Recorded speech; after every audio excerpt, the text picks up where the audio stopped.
Let me start with. Let me start with our newest member, Emily Walsh. Brian? Here. John Fuller? Aha. Brad's on his own side. Matt? Here. Ryan? Present. And Connor, and Madison. Here. Okay.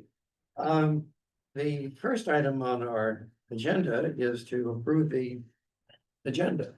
And so I'll seek a motion to approve it, or if there are any changes in the agenda, I'd like to hear about it now. Have a small correction in that I wasn't present last meeting when it says I was. Yeah, I think it doesn't have me listed in either step. Okay. Last meeting. We'll have to make those corrections then. Any other changes, corrections? If not, I'll appreciate a motion to approve. So, in a second, all those in favor, aye? Aye. Okay. We've had Max Coburg resign and Emily Welsh take the position. Emily has been on the planning and zoning commission before. It's good to welcome her back. The first item of the agenda is to approve the final plat for Meadows Part 6.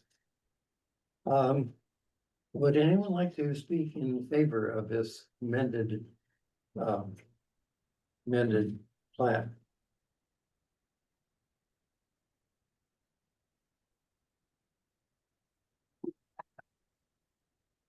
I have no request to speak on it, so if that's the case, we can move to a commission discussion.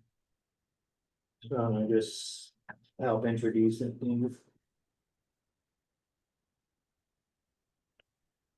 This plat is for Meadows Part 6, which is the final phase of the Meadows. This is along Orange Street, and there are 2 lots that are also on Cedar Johnson Road. They have completed the majority of the improvements. There are a few things that remain. By the time we get this to council, we'll have the escrow amount determined. Right now, we have a punch list, and we get to that point that council takes it up for consideration of the escrow amount to go with that agreement for any remaining improvements. I'm not sure on the version you have, but Adam, note 7 on the version, the latest that I had seen says outlet is being maintained by an HOA for stormwater management. There was some back and forth on this. I had gone back through previous meetings when we approved the preliminary plat. It started out that way, and then there was a recommendation by council to have that being dedicated to the city for stormwater management. So whatever version we take to council will have that note that it's not not allowed to be maintained by the HOA, but instead it's being maintained by the city. So that's the only change that I'm aware of that has to be made to this. Are 2 of those lots on Parkside Drive? Not On on Cedar Parkside, Johnson but on Road, I'm Cedar sorry, Johnson, that's Cedar Johnson correct. Road. 2 lots are on Cedar Johnson Road, that's correct. And their access is on Cedar Johnson Road. Yes, We've discussed that in the past as being not the most desirable. correct.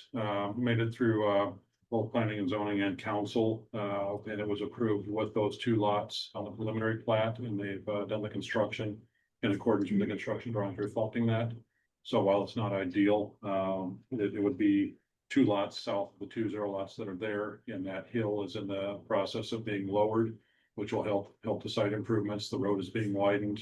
It should be a much safer situation once we get to the point that both lots are being constructed, and they won't be built until we have Cedar Johnson completed. Thank you. Any comments, questions? We just dated back for the March 26th meeting of 2024. We were trying to encourage more R1 housing. What was it, lots?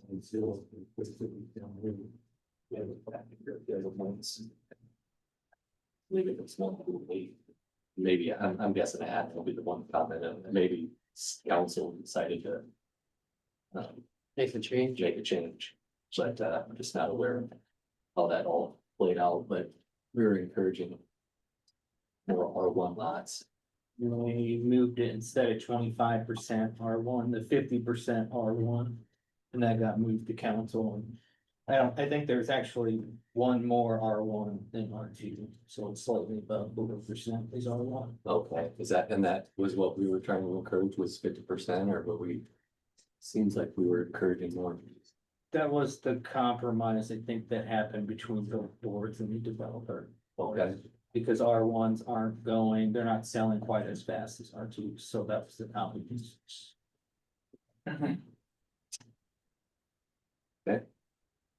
Okay, other comments? I got a comment. Are we saying lots 18 and 19 are zeros?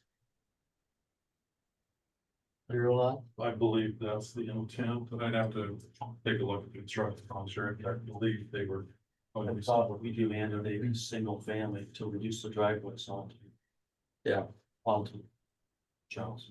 I don't have that on here as far as what lot litigation is, that could have been changed some point along the way, but that was. The way it was reflected back in that, but I didn't look back at the discussion on that. I looked. And looking back to our notes, yeah, that's what we were trying to encourage to was 18, 19 and lots 1 through 4 and 10 and 11. If I remember correctly, though. The zeros were gonna be like 1 through 4, 5. 10 through 12, 13, or whatever. They were gonna be down there on that end.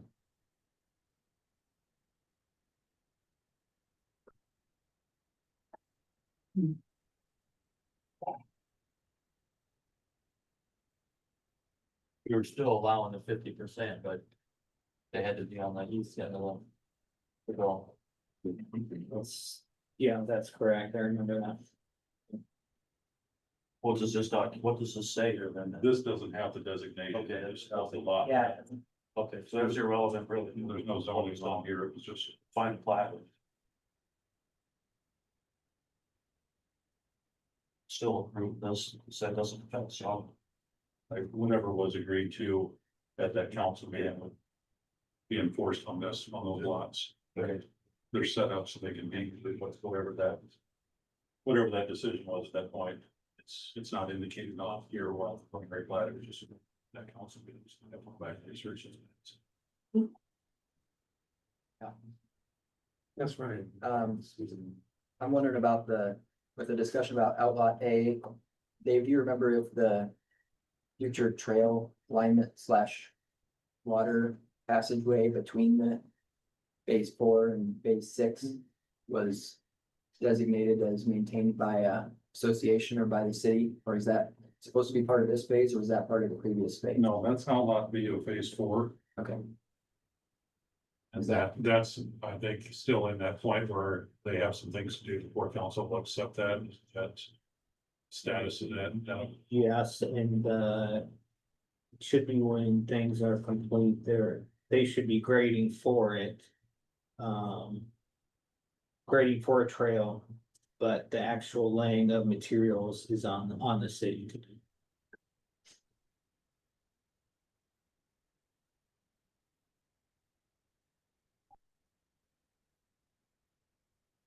Okay, any other questions or comments?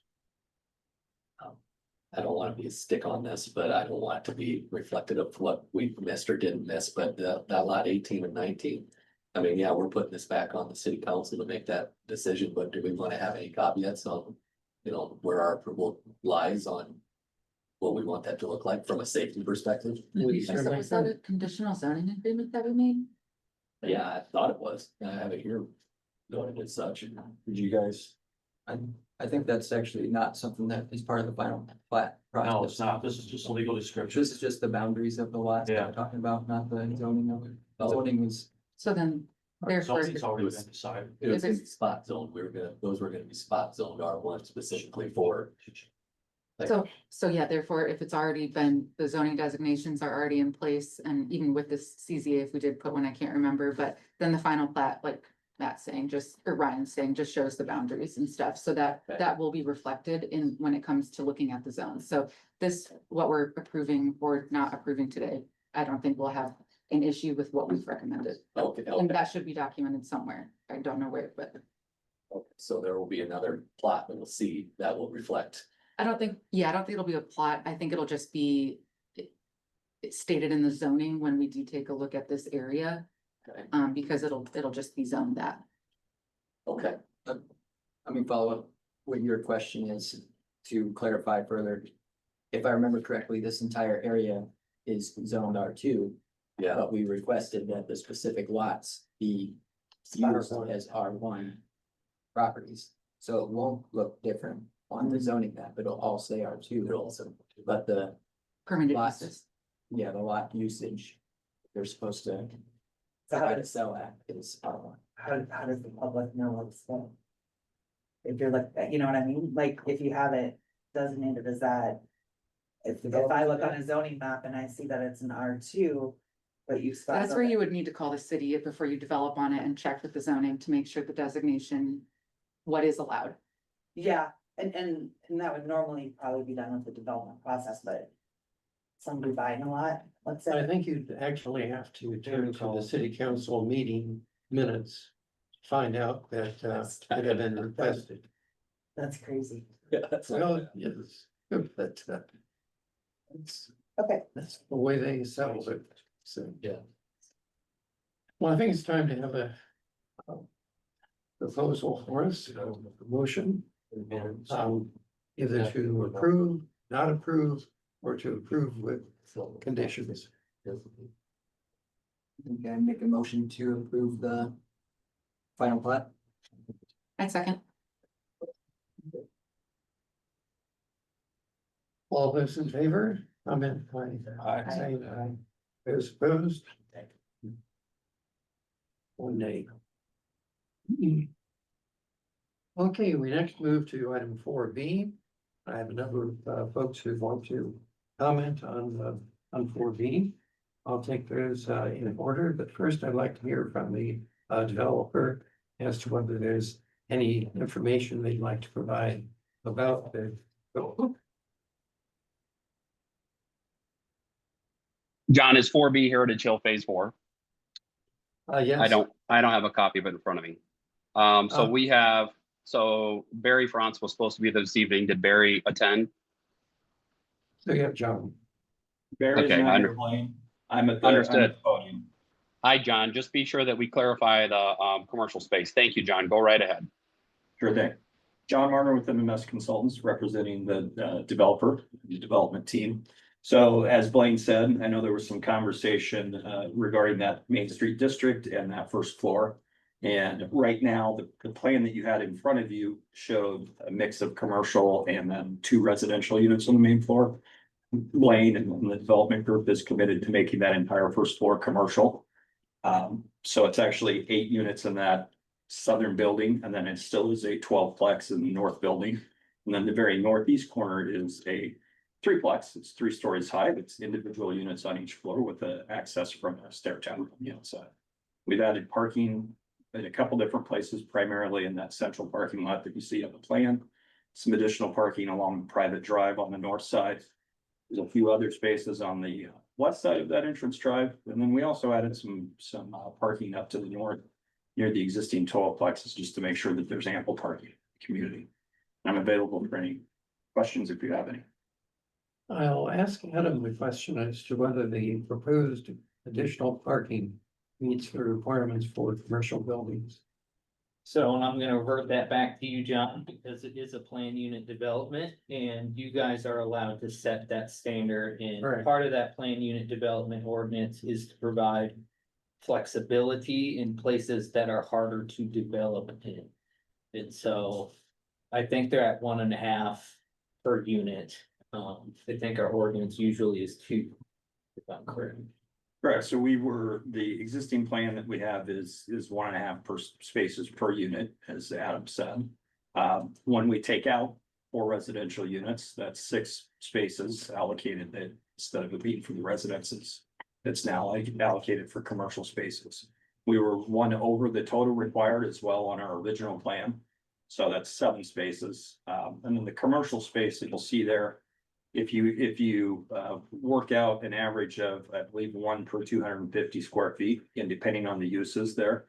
I want to say that there was a total required of through 10 or 11, if I remember correctly. So we're a couple spaces under that for the commercial space, but again, as Adam noted, it's within this overall PUD district, so there's an opportunity to hopefully find something that represents the goal to promote development in a unique situation. Okay, commission members, any questions of John, Ryan? Yeah, a couple of questions, I guess. While we're talking about parking, I wondered if, since you're talking about commercial space on the ground floor facing Main Street, did you consider, was there a reason that on-street parking wouldn't be possible in that area? We did look at that. So grades are challenging in that area. There's an existing intake, there's an existing power pole there. You have a sidewalk that's already existing there as well. It is an option. We did talk about it with Blaine. If it's something that that's of interest, I think there is an opportunity to do that. Might take a little bit of effort to try to make something work there, but I think there is an opportunity to do that. Do you think that our downtown area is short on-street parking availability? So it would be something we definitely want to consider or maybe vet, make sure that it's, not possible if it's not going to be presented.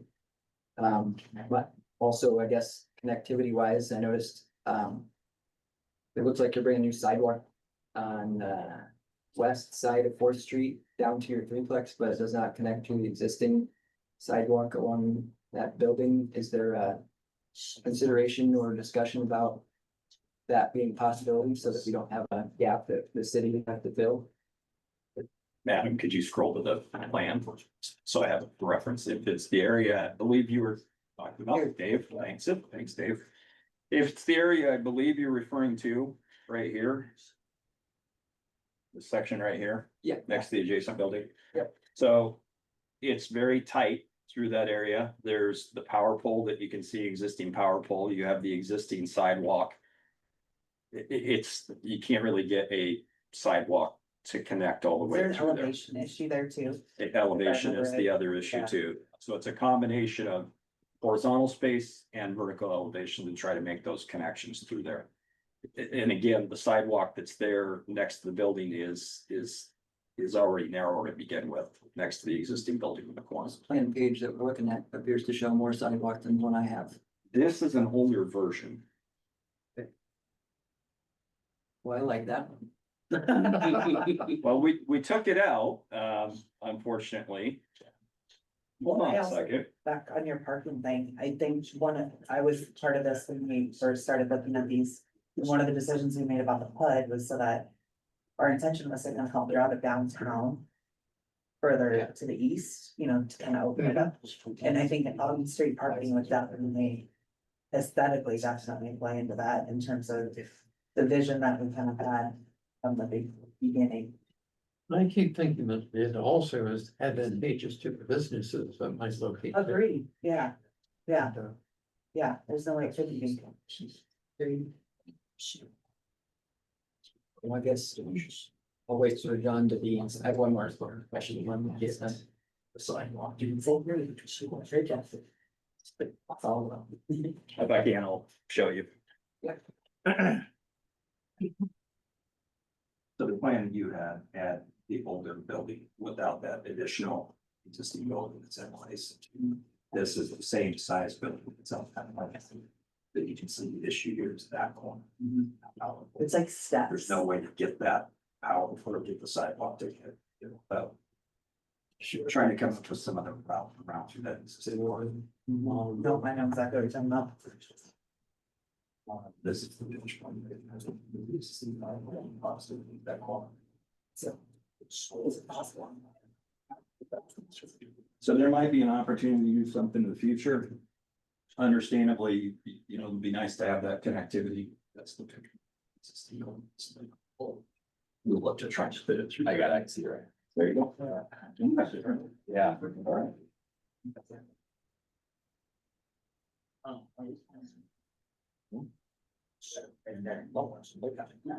I guess my last question is about the easement area that's shown, and if there's some sidewalks and parking are being installed. I guess I'm just wondering what that easement is for, and if this construction will have any negative effects on the Sure, so that easement is designated as an access easement, it's not specific to types or method of access, but it's designated as an access easement for the existing building. So we actually still maintain a route from the south to be able to get up through that property. There's approximately 12 feet between the southernmost building and the existing building to be able to access that entire west side. I talked to Blaine earlier. He's okay with paving that area to allow for a little easier paved access for that west building, if that was something that was desired. I think we'll probably, it seems like the building owner is here also to. Sure. Just so maybe we can follow up on that after we move from that. Okay, more questions of John? If not, we'll next move to the other folks in the room would like to provide input. And first one to turn in their form was Janine Miller. So.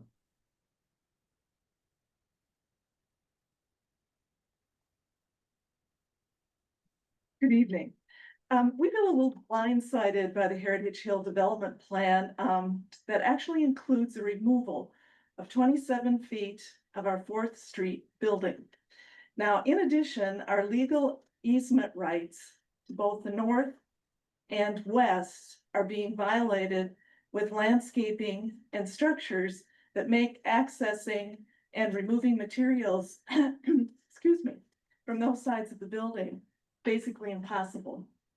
Neither the city or the developer provided any direct notification. We basically discovered it sort of by accident about 2 weeks ago. One of the problems that we face is we were young and dumb when we bought the building and discovered that this was 1981, that we had been unaware that the land had not been recorded under that 27 feet. And this did not come to light until BBOC actually purchased the land for Heritage Hill. Through legal counsel, we were informed that our situation fell under adverse possession. Since we've occupied and used this part of the building without any objection or challenge for over 40 years. So I guess I'm wondering why this long-standing adverse possession is now being questioned. And we're not sure of the overall plan. Does the bulldozer just come in and destroy our building without our knowledge or approval? And then what about all the costs? You know, there's gonna be debris removal and, you know, part of our building will be torn down, so who repairs it? And these are all unknowns for us.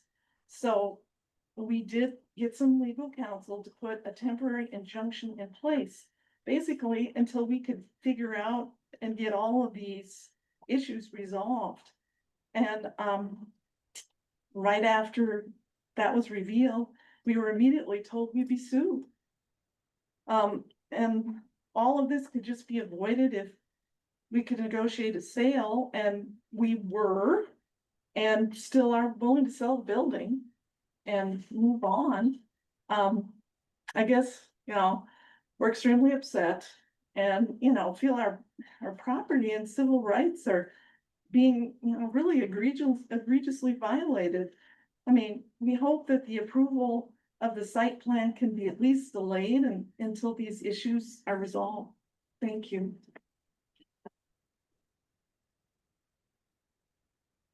This is relatively new information to me about the portion of a building being taken. John, do you want to speak to that? So what was being referenced was the discrepancy between the original plan that was up on the screen and the plan that I showed you. There is no portion of the existing building that's planned to be removed as part of this.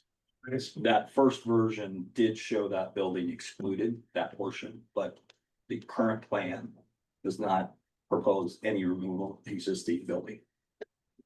So we are guaranteed, and how is there room for tree products behind that, relevant to that. We have one, Exactly. I mean, it's.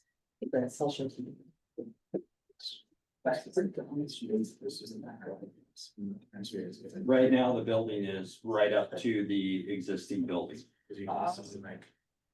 which is the property line. Right. Our understanding is that we did have an easement to the north. So the area, and I know normally I'm addressing you, but I'm happy to I know. continue answering Thank these you. questions to the best of my ability. Yeah. So the area that's shown on the screen right now. The legal description that's in the access easement measures 120 feet from the right-of-way line along Fourth Street. That goes to the southern edge of the purple shaded property in the crosshatch. And then it goes another 20 feet and then extends west and then back down to the south. So the existing easement on the north side, as it's laid out in the legal document, actually is inside that northern portion of the building.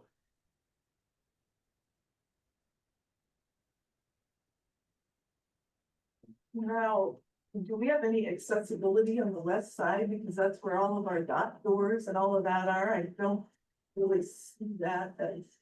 I mean, look at that garbage corral. I mean, but if that's so many different places and why there?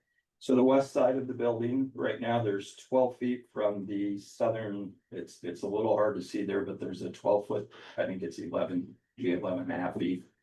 From the southern corner to the existing property building. That's the area that we were taught, that I mentioned earlier that I talked to Blaine. He's willing to pave that in to provide additional access. You have access, there is access to get through from the south. You can see the paved area on that exhibit that extends down to the property line to be able to access that entire side on the west side of the building. I guess we would probably need to have like a fresh copy and kind of see how that works. But it's hard to tell, because, I mean, we're just looking at it blind right now. Sure, and we'd be happy to provide this to you and to your legal representation. I think the important thing for P and Z for the commission to consider this evening is, do we meet the zoning requirements? Do we meet the city of West Branch requirements for what is proposed before you? And understanding that that is an access issue, it's a private access issue as far as easements that needs to be worked through. We need to figure out a equitable solution, something that works for both parties. And then we can proceed from there. So to understand it, are you saying that you will negotiate with us and talk to us about making it workable, or, you know, this is the plan and we're stuck with it if there's a problem? I'm saying that is for you, your legal representation, and developer and their legal representation to have those conversations. We can certainly provide this current copy, so everybody has that to work with. Yeah, so it sounds like there's no guarantee that. Make sure comments are to the board before we get too far in the back and forth, so. John, make sure people are addressing you or the board. Okay. Oh, sorry. That would be great. John, thank you. And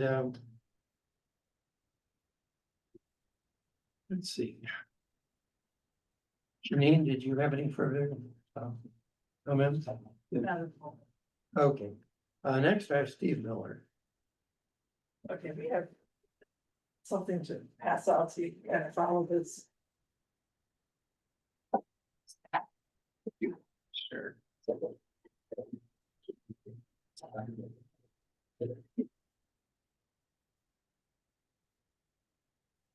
Good evening, I'm Steve Miller. My address is 410 Clark Street in Iowa City. My wife Janine and I own the buildings on the corner of North Fourth Street and Main Street.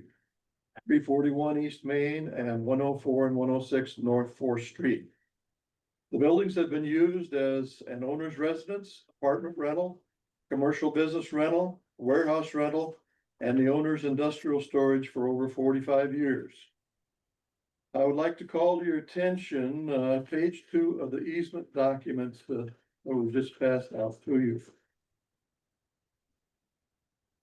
It states, The sellers agree to allow purchasers a full and perpetual easement, giving them access to the roadway or area now being used therefore to the west of the property involved, and thence access to the city street fronting the property on the south.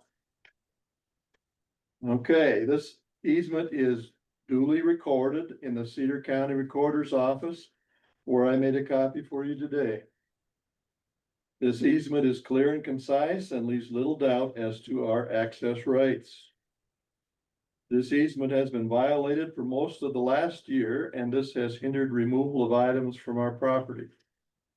The elevated sidewalk on Main Street and no curb cut make it difficult to impossible to use our easement access. The Heritage Hill new site plan places buildings and other structures in the path of our easement access. We have offered our property for sale, and this provides a unique opportunity to combine parcels in order to bring a truly outstanding building with quality design and community use into being on one of the last available Main Street corners in West Branch. Let's pull together and build something that this community will be proud of.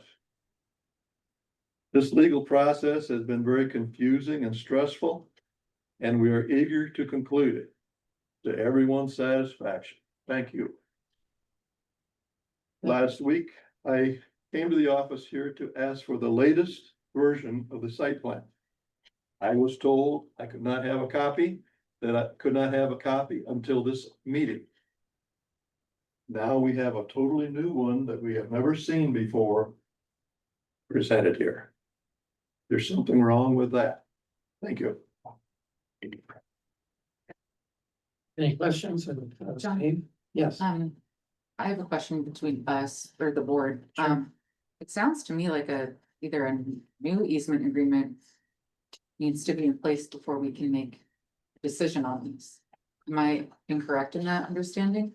So actually, if I may, can you guys hear me? Yeah. We spent a lot of Blaine, time you'll have to going, wait. Blaine. okay, Blaine, I'm you'll sorry, yep. I don't know that a new one needs to be in place, but a new one certainly could be. That might make life easier here in general. Yeah, because I just thought that the easement agreements that need to be upheld or a new one needs to be in place before anything can move forward. That was my understanding, but I don't know what you guys think.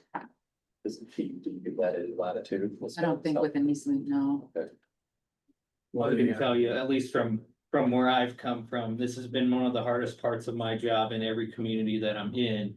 Is I will see a property owner that may have put their fence 2 feet on somebody else's property. I've seen even here in town where somebody's drainage tiling is on somebody, like very clearly deep down in is clearly on someone else's property. There's nothing me or the city that I can do. I'm not a certified surveyor. I'm not an attorney. It bothers me. But that's always been my instruction from my first attorney in Garner to even here. The same attorney tells me the same thing, that it's a civil matter. And the minute I start saying this is the property, this is the easement, is when the city becomes liable, especially if I'm I right. see. I would suggest, following your question line, that it seems like this site plan is being presented under the assumption that that building will remain. And so if that building were to remain, there appears to be an easement access issue that needs to be resolved for the site plan to be approved.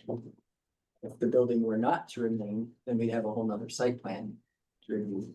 So it seems like either way, there's an issue remaining to be addressed before the site plan. Maybe now. Blaine, if you wanna, yeah. So we've spent a lot of time on this issue, and you're absolutely correct, it is civil. And we are fully prepared to deal with that. And I don't want to have the city participate unless they wish to participate in that process. What I can tell you is that we are 100% in compliance with the easements with which we purchased the properties. So as far as coming back around and renegotiating the easements with the adjacent property, this is not something we would be interested in doing. So we are sticking with the easements that are required by the law, as recorded, as researched by multiple engineering firms, one of which you are also familiar with, who has come up with the exact same conclusion as us. So it is unfortunate that this is the Miller's perception. We are not interested in remediating their building in its current stance. We are not interested in purchasing the building. We are not interested in tearing the building down. We are aware of what the costs are associated with it, and it is not feasible.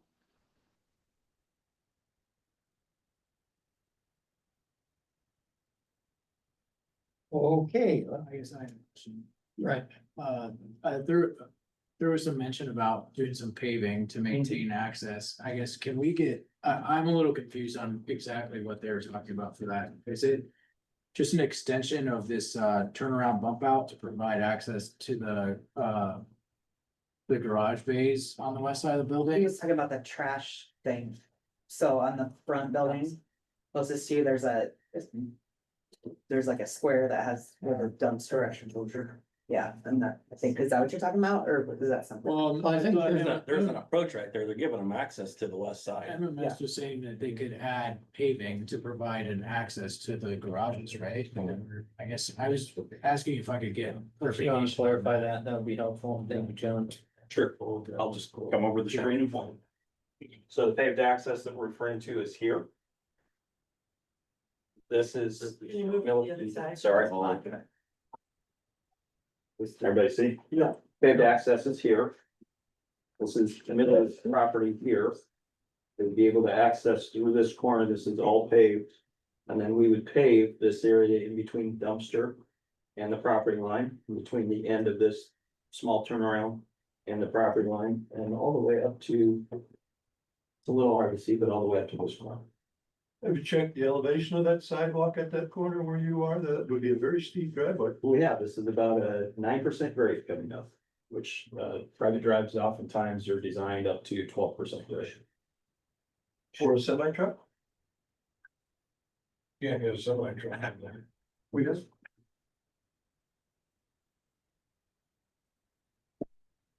So that's gonna be some sort of, it'll be connected to the other parking lot where the parking stalls are for this other development. This would be all connected, so this is a paved access route between.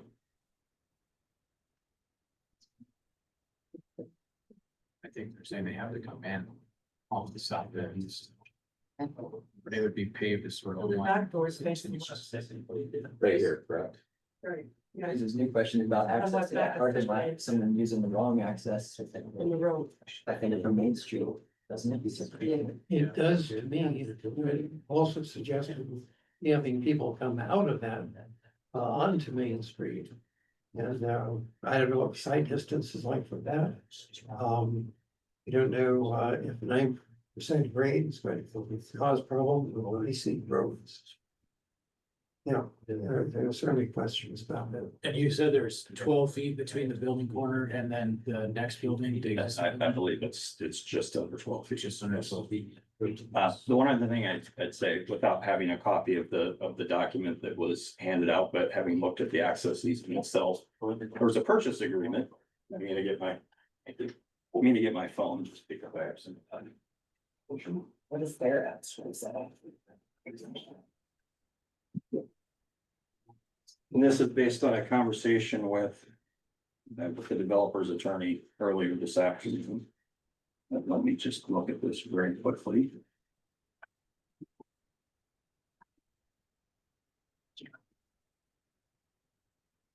So. The front page says the number 1079 filed in 1981. Our records at that particular record don't have this next page, which the purchase agreement. This document was part of a purchase agreement that was dated August 3rd, 1976. And then the contract between Iowa State Bank and Trust and trustee on September 9th, 1976.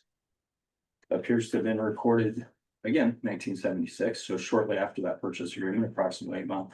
This access easement conveyance occurred on May 22nd, 1981. So again, our recorded document in book 48, page 26 is the back page of this document. It's listed as Exhibit B.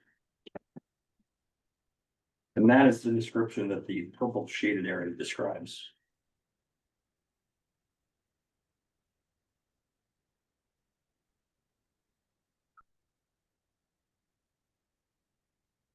We'll take just a minute to read that exhibit.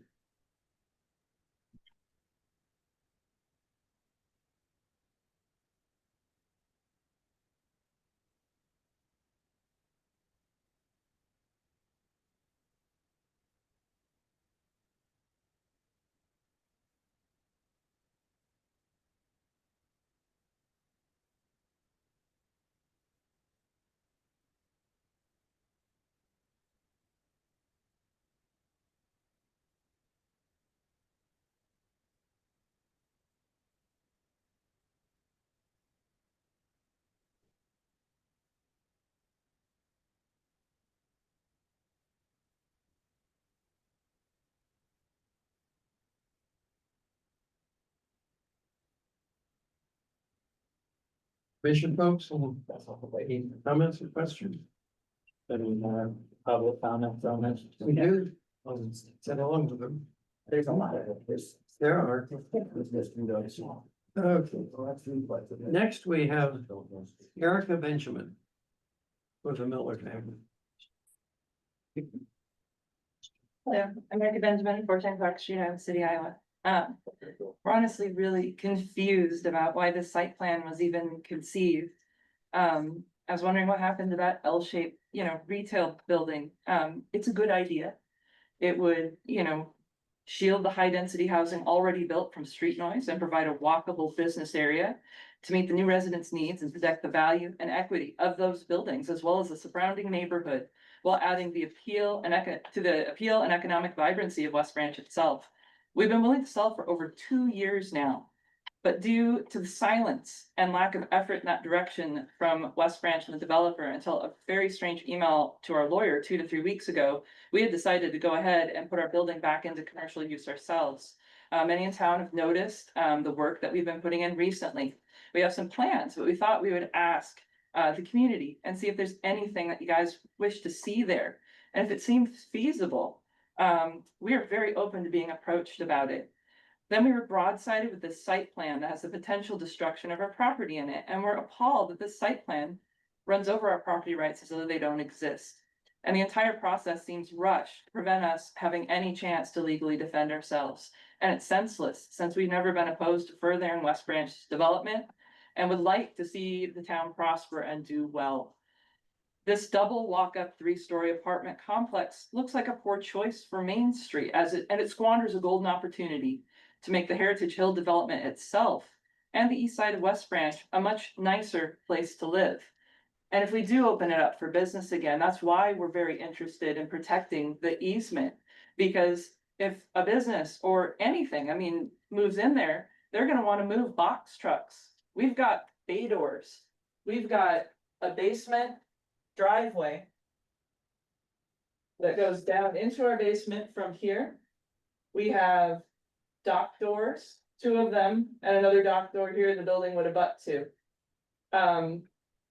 And I don't understand, why this has been such a contentious situation. We've had, Blaine is talking about it being a civil matter.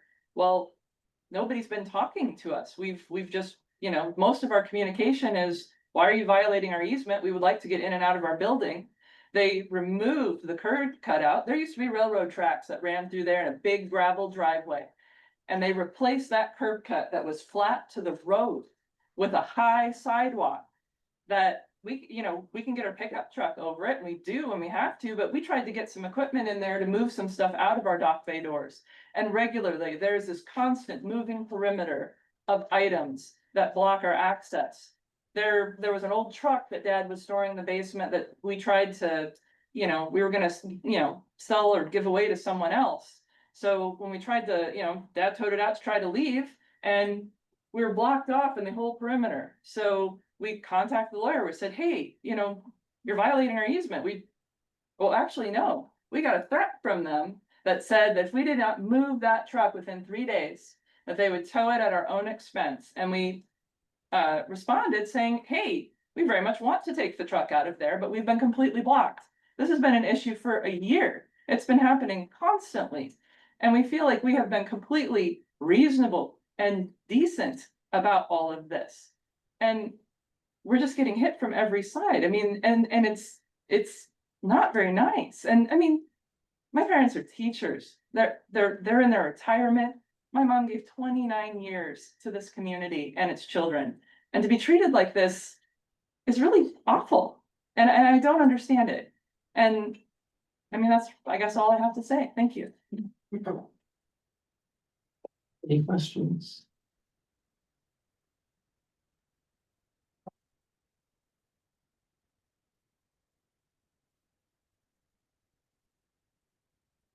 John, and members of planning and zoning, I think it's very important to remember that as property owners, means and bounds are decided by laws. We are following the means and bounds as is the precedent set to us as the property owners by the laws. Anything outside of that is a civil matter, and representation takes place between ourselves and our attorneys with the Miller's attorneys. Okay, Blaine, thank you. Thank you. Next, I'm going to move on to citizen. Somebody put down their name as citizen. Can I put my name in? Nope. Well, You're also a citizen. if I may. I'm Sally Peck. I am citizen of West Branch, as is designated on my request to speak. I know many of you, having served on the zoning commission myself a long time ago. So I first greet you.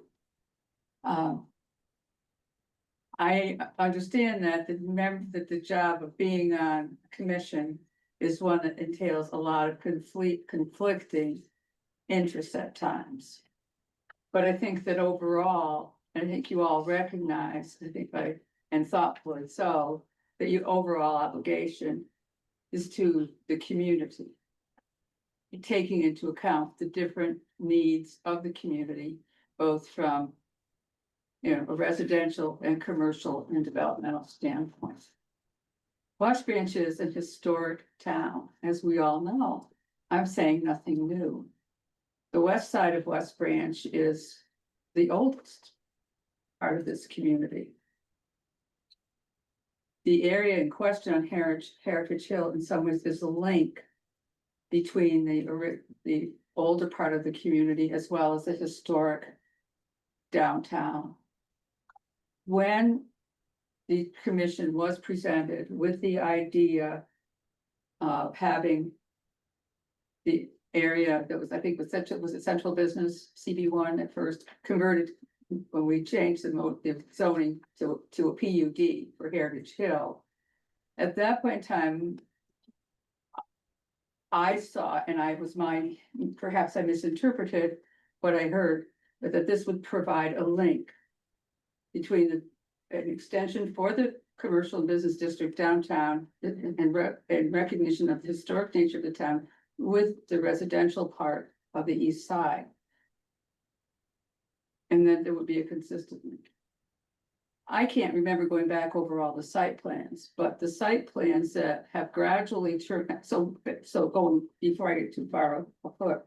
So what I saw was it being a mixture of residential, retail, eateries and restaurants, maybe some recreational, as well as the exterior improvement of the area with trees and other landscaping. And I may be wrong in my recollection, but there was some discussion about play yards for children of residents who might live in that particular area. But as it has turned out, there have, with the different site plans that have been presented to the council, to you, and then subsequently to the council, like. The area is turning, seems to me to be turning into more of a high density. Low to moderate residential area. The statement by the developer that I think it's a triplex, the front building. That the lower floor will, they're going to devote that to some kind of commercial use is kind of a tip. A nod of the head to complaints that people had to wait a minute, what's really happening? Well, I think it's, so, I think it's really important. When I was on the commission, we looked at site plans and drawings and maps and stuff. And it really doesn't really end up meaning a whole bunch. Unless you're really good at reading elevations and stuff like that and visualizing until you actually walk the land. And I have walked that land over there, since there's where the putt is, where the Heritage Hill is. It does not reflect, I think, the vision that may have been certainly in my mind, when that area was improved. Over time, it just keeps changing and changing its nature. It is up to you really, on P and Z to make that decision about what kind of an area you want Heritage Hill to be. What do you want to say to the citizens of West Branch? What do you want them to believe when it comes down to the issue of the type of community we have? As it stands right now, when you walk from downtown, say from Jack and Jill from the grocery store going east, there still is essentially a hodgepodge of different types of businesses. Those are, they're what they are. It is what it is. But it would seem to me that if we want to have a decent development there at Heritage Hill, that the overall needs of the community be taken into consideration. I'm concerned when I've gone up there and walked it. I'm concerned about some of the quality of the construction that certainly is not the same quality that I had envisioned. Nor that I was aware of that, I think it's BBO, there's some similar work that had been done over in Coralville in terms of the quality of construction. But, that's something, that's a different issue, but I do think walking and taking a look at it is an important thing to do. I'm concerned about the triplexes, the threeplexes, 12plexes. I guess it's 12plexes, the 3 levels, 3-story buildings. I'm not using the right terminology, forgive me. I'm concerned about them because of the density. I'm concerned about them because of potential fire hazards. It's narrow in there. Not only have I walked it up there, I've driven my car down one of the drives. And it's tight. And this is without residents, without a whole bunch of cars there. So I'm very concerned about fire safety. I mean, if I would be concerned about fire safety if I were to buy or rent a unit there. Are we making the proper demands of the developer in those regards? And I think those are things that it's clearly been stated many times over by the developer that I guess it's up to you, the members of this commission, to make those decisions and to set up the guardrails that need to be set up. Thank you. Thanks, Ellen. By the way, has the fire department reviewed this newest site plans for access? And they have now, yes, and they have comments for Parkside. So they will probably speak at Parkside. I speak for this one, Jim. Yeah, Sure, please. I speak now. Go ahead. Okay, so this is kind of for both developments, especially. So we got revised, that 3plex is right up against Miller's building, from what I understand, is that right, Dave? There's no space at all there. I think that's. How do we fight a fire in a 3plex when we can't even get to the backside of the building? That's a real concern for me on that one. All these. From Parkside to this development, both these 3-story buildings are kind of overwhelming our fire department. We don't have an aerial ladder. The more 3-story buildings we build, in this town, the more apt we're gonna have an issue someday.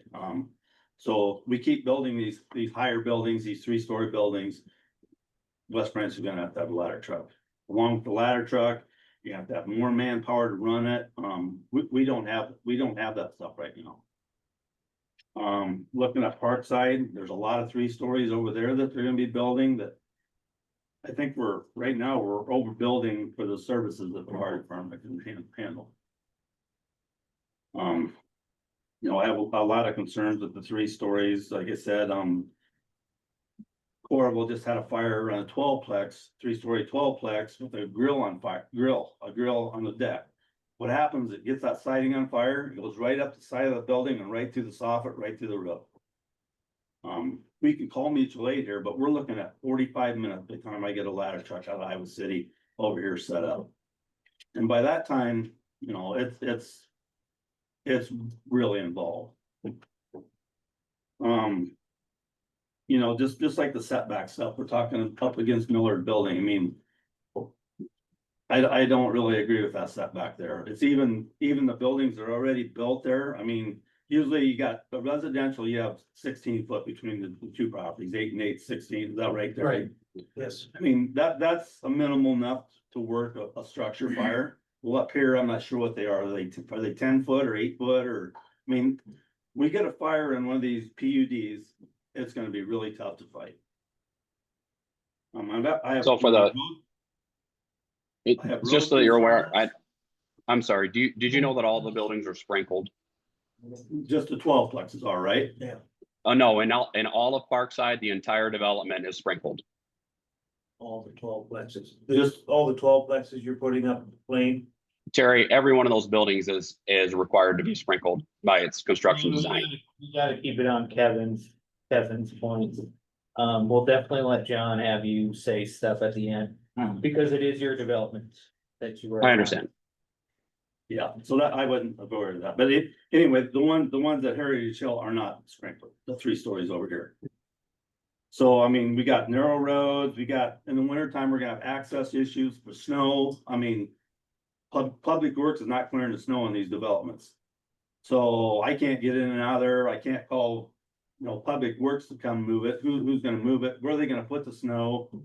You know, there's just all kinds of issues we're going to have to provide public safety in these PUDs. I mean, even the 12 plexes, say we get a med call at the 3rd floor, stroke, heart attack, there's only one way to get them down, is carry them down. I mean, you're looking at 4 to 6 people to carry a person down those steps to an ambulance. So you just gotta remember, this is gonna take a lot, these big developments and these 3-story buildings are gonna take a lot more manpower and equipment to be able to provide services to them. So that's kind of. Some of this is gonna be probably council problem, you know, trying to buy, you know, furnished equipment. I mean, a ladder truck's $1 million, it won't fit in our fire station. There's another $5 or $6 million, so. I mean, I agree, some of this stuff is not your guys' issue, so. But Thank you for should try listening. and Yeah. create the best development possible for all purposes, which certainly includes your fire department. How are the turning radii? Well, see, I count on Dave. I mean, I'm not an engineer. I don't know anything about these turning radiuses, but I mean, you get a ladder truck, you know, we're gonna probably have a couple engines in a ladder truck if it's a big fire. I don't really know how we would ever get all that in there. Along 4th Street, you have high lines along 4th Street. You know, we're not even gonna be able to put a ladder truck up along 4th Street to fight those. They're not gonna put a ladder truck over the top of those high lines. So we gotta get access from the back of them. They're already there, so we're gonna have to deal with it. But I'm just saying, in the future, we probably need to look a little bit more, you know, what we're doing. A question, you preserve. Oh, Dave, I count on Dave to tell me, you know, if there's a turning issues or radius issues. So, you know, I'm not an expert at that. Well, thank you. Yeah. Anything that we want to discuss with the fire? I'm in the restoration business and I happen to build these for a living. And the amount of pre-rock and the way they're designed to prevent fires, especially with the outside grills, a lot of the outside decks are sprinkled as well. You talk to them, I talked to a lot of fire people, and when they come to a fire now, they clean up water. Oh, The fire suppression systems, these big buildings really do their job. So that's not a concern of mine. Just been, I seen. These 12 And then- plexes, when they're built with a NFPA 13 system. A 13 system is a structure protector. So every little nick and cranny gets sprinkled. That's one thing with the 12 plexes. So, I mean, that's. On Heritage Hill, those complexes have, the current ones They're have. sprinklers, yep. Anything that's built under the IBC, which is the International Building Code, which would be anything, like, more than 3 units. Are required to be sprinkled with a sprinkler system, okay? You can do with a 13R, or you can do with a 13, it just depends, you can take a 13R up to 4 stories, well, these are only 3 stories, so. I mean, that's something you gotta take a look at, with a 13R system. You don't sprinkle, or excuse me, you don't have to sprinkle the attic, you gotta put draft stops in there. But with a 13 system, there's a dry system in the attics. But you know, they're fully sprinkled. The townhouses, which are row housing, they're built under the International Residential Code. They do not need to be sprinkled by code. So, thank you, Terry. So Thank Terry, you. I have Terry a question. So Terry, the 4 plexes and all that up are not sprinkled and they're not required to be sprinkled. correct, they're townhouse stuff. So in Parkside. So the only thing that would be required to really be sprinklered up there would be the 12 plexes still. The 12 plexes, and I think there's gonna be a hotel up there also. But the rest of the stuff would not be Correct. required. Correct. Terry, Yes. actually, Terry, all of those buildings that we have going in there are sprinkled. They are All the required to be so. Everything we are building, everything Brian Shea has built and the other people are building is not. That is correct, Terry. So those buildings have enough units in them that they do require to be sprinkled and they will be sprinkled. Over 12 units. John, you have an appropriate comment? I do, just to dovetail, and I know we shifted a little bit to Parkside, understandably. Those are not the typical, so they look like townhomes, but they're not typical townhomes. It's again, flats. So those, you have a mix of 3 and 4, I think, combinations. It's 3 units on the main floor, 4 units on the main floor, then another 4 units, then another 4 units. So they are multifamily buildings. To Blake's point, those would follow that sprinkler. They need to be sprinkled. Okay, That's all of the complexes in Heritage. That's everything in Parkside. So this is all part of. Everything that's currently constructed in Heritage would follow Heritage, what Terry has Yeah, I conveyed. haven't seen any plans from Parkside and building plans yet. So Oh, okay. I would add the two of the buildings here would fall under that same designation of it's a multifamily building, so. Blaine, you can correct me if I'm wrong, Terry can too. I believe those would also be sprinkled. correct. Yes, and the commercial spaces up there will also have to be sprinkled, John. Right. okay. I'm gonna move on to the final comment from Main Street West Branch.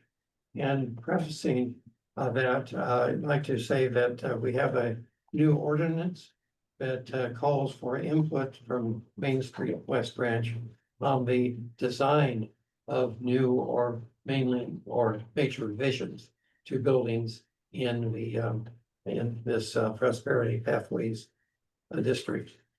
Perfect. So Jesse. Took the words right out of my mouth. I'm Jessie Simon. I'm the executive director at Main Street West Branch. Also have a board member and review committee member with me today, Adrian Howard. As John mentioned, we are here today to share our review committee's comments. I submitted a formal memo. I don't know if you guys have that in your packet either. Okay, it was a last minute thing. We're still working out some kinks with the overlay ordinance, so this just came to my desk yesterday. bear with us as we kind of provide some of these, and then a lot of curveballs were shared here today that will change some of the talking points that we had planned for this too. But in a nutshell, we are here under section 8B of ordinance 821, since all site plans on the Main Street district or sub-district shall be reviewed for consistency with the Main Street Iowa program, the design guidelines prior to planning and zoning commission or city council consideration. So that's what this is for. In addition, I would have called your attention to section 6B, which clearly prohibits that residential uses on the first floor of any storefront area within the Main Street district is restricted. It sounds like that may have already been remedied. But John or Blaine, if you guys could pipe up and clarify that for me, that means the site plans that we saw here are not correct anymore. Hi, Jesse. Hi, Jesse. Thank you for your attendance this evening. Terry Gord actually provided the solution to that. So a round of applause to Terry. So yes, it will be all commercial on the main floor. Thank you, Terry Gord, for that. Do you know how many units? Well, so it's going to be one big envelope, Jesse, and it can be split up into, okay. So what Without we'll the do, private gym? what now? Without the private gym, or is that still the plan? So Jesse, we're happy we are trying to fill dark spaces rather than have something not in it. So if a person wants to put a fitness facility in there or a hair salon or something like this, we would love to have someone occupy the space. Great. I was hoping you would say something along those lines. So I will run through our key recommendations and concerns on behalf of our review committee as a whole. The first thing that we'd like to call out is the roof line design. It really should include parapets to conform with the rest of our downtown district. Even new construction throughout the Main Street downtown district has been required to have parapets hiding the streetscape roof line. This also aligns with Main Street Iowa design guidelines. And like I said, all the other recent construction in the district, even the Miller building, the Parkside Tire building, the Staker Health building, all of those are in the same style of building. So that would help, as Sally mentioned, bring everything down into the east side of Main Street as well. I'll say on behalf of Main Street overall, one of our big strategic goals over these next 5 years is to help activate and spread that economic vitality and that feeling of vibrance past the historic district to have that be felt throughout our entire Main Street district, which actually goes all the way down to 4th Street. So it's a big goal of ours, and projects like this are few and far between where we have an opportunity to really move that needle or really kind of put a pin in what we can accomplish there. So that parapets things is the first easy fix for a revision that I think would be doable to keep that project rolling. The next thing that we flagged was building height. I know this was mentioned a couple times too. The proposed structure is 2 stories taller than any other buildings in our Main Street district. But while this exceeds the typical height, it does remain within the recommendation of 1 to 4 story range per Main Street Iowa guidelines. And we think it's consistent with the other Heritage Hill phases. So it's the pros outweigh the cons in our opinion. We landed on, we think it's more important to have the added housing downtown than to reduce it just because of it being taller than our other buildings. So we thought that was an acceptable decision with long-term benefits to increase downtown housing. Some of the other concerns, I defer to the experts on. Actually, Jesse, before you go, thank you. Lane, I'm sorry, I can't Okay. hear everything. that's fine. Our next point was ground floor residential facing on Main Street, as long as all of that is truly converted into commercial space, public commercial space. None of that really needs to be discussed, but that one was the clear violation of ordinance 821 because it falls within the Main Street district, and that overlay district calls into play that residential has to be on the back side only. I could speak all day about how it does create dark spaces in downtown buildings. When you have residential windows up front, you don't want pulled blinds or windows or living rooms to be seen through those. So I will get off my soapbox on that one since I think we have done it. But we would have strongly recommended that there are no exceptions made to that that allow residential along Main Street. Our next note was the lack of true commercial use on ground floor. And this is what I mentioned just a second ago is I inquired on the original plans what the community gym, it was technically shows as commercial, but was labeled a community gym. The answer I received was that that would be a private gym for Heritage Hill residents only. That was a big flag for our Main Street Design Review Committee for a few different reasons. A resident-only gym does not fulfill the true intent of commercial space as defined in Main Street Iowa principles. Private amenities offer no public access, no contribution to downtown foot traffic or economy. They don't support local entrepreneurship. There's also a redundancy piece that really kind of gets under my skin there. We have a fantastic locally owned public gym just around the corner that we would love for these hundreds of new residents to support a local business there instead of going to the freebie one. So our recommendation is we would love to help facilitate a connection between the local gym owner and the developer to see if there might be an opportunity to expand the current gym into this new space that would be much nicer than where they're at now. I know for a fact they're interested in expanding, so perhaps the stars would align and there would be a win-win there for everybody. But I can also speak with confidence that I have retail businesses call me weekly looking for ready to move in retail space in the Main Street district in West Branch. Not outside, not down by the interstate, not outside of our district, within the Main Street district because of the support and the grant access and the different resources that we can help ensure their success. So I don't think we have a dark window problem here. I feel very confident saying that we can help to fill those if they are all affordably priced, nicely built retail spaces with adequate parking. Any of those things aren't met and you're gonna have a battle that is an uphill battle. But if you can tackle the parking issue, make sure that those are the nice sizes, we really don't need huge spaces here. So if you had one bigger one for a gym and a couple pretty darn small retail units, I think we could fill those within months. And happy to help be a resource there because that is really what we work to do on the daily. Our final comment is the commercial parking. This has been addressed a little bit. It sounds like it is in the works. But in a nutshell, our recommendation is that you require a clearly defined parking strategy, either a setback design for on-street parking or identified off-street stalls prior to the final site plan being approved.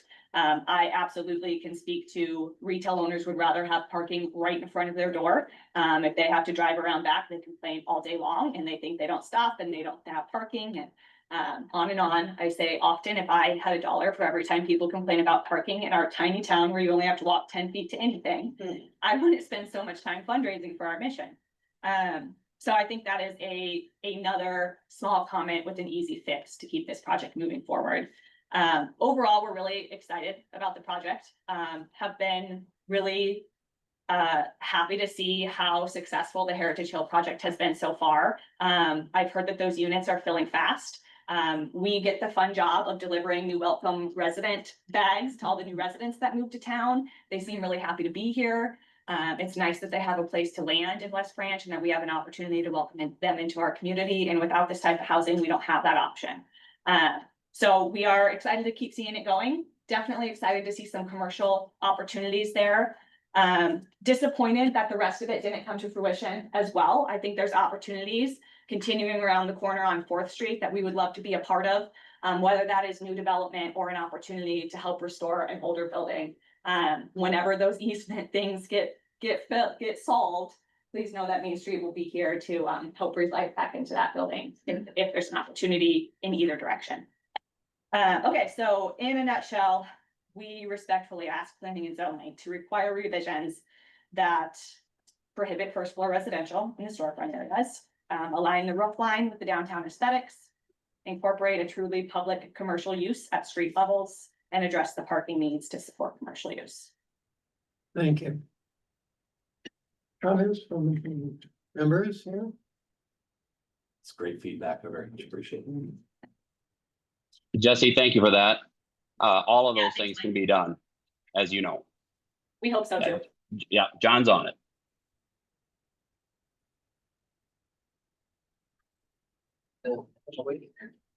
Yes, I now close the public hearing on the Heritage Hill site plan and move to comments by the commission members.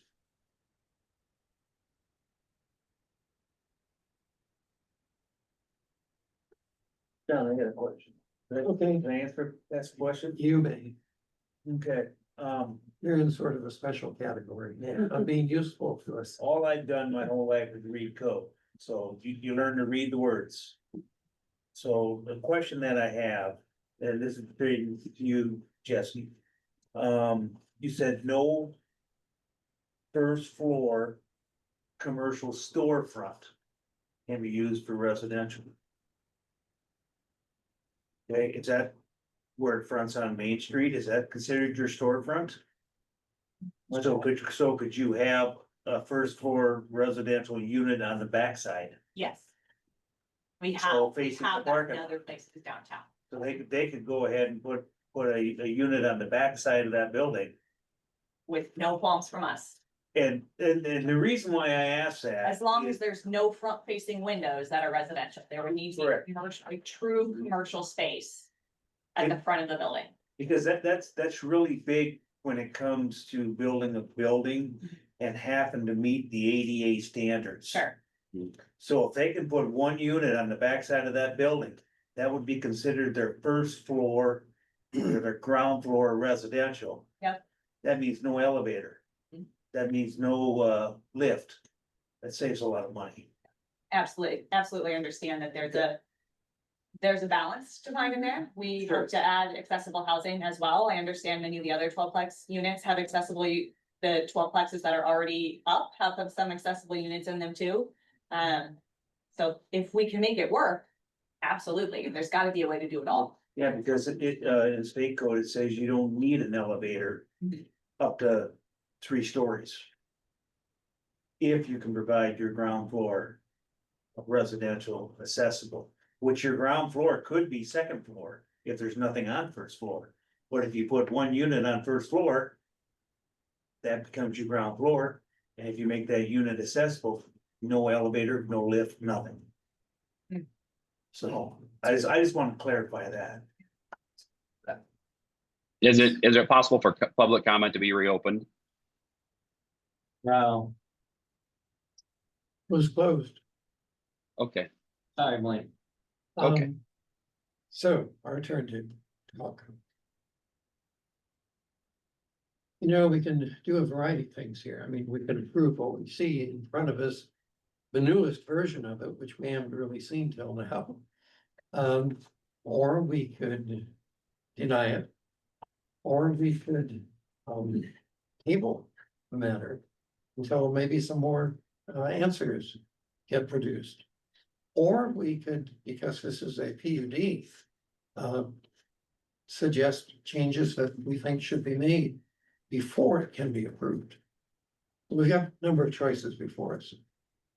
And The last option that you just mentioned, Mhm. made suggestions, I believe we've provided Main Street has provided a lot of guidance, and we've also made some suggestions. I think one thing that wasn't completely addressed was the threeplex that adjoins the existing building as this is drawn could provide an issue with the 0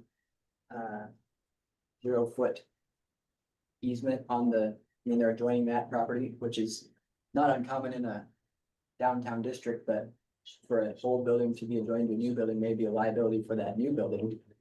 That's something that isn't being, I think what I'm leaning towards is that it seems like the other caveat we need to add is that maybe the civil matter should be addressed before this can be approved, because that should be worked out in the civil matter. And maybe the solution there changes what we see significantly.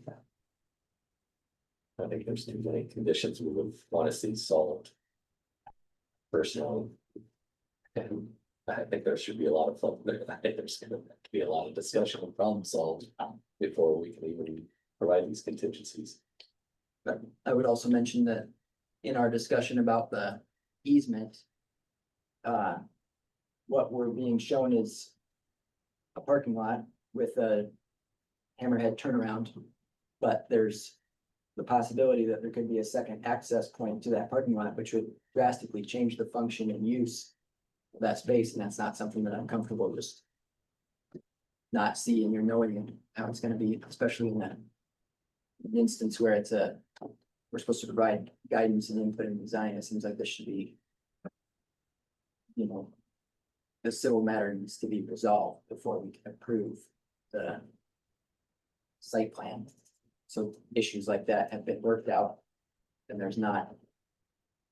An unresolved question that may change what actually gets built from what we see.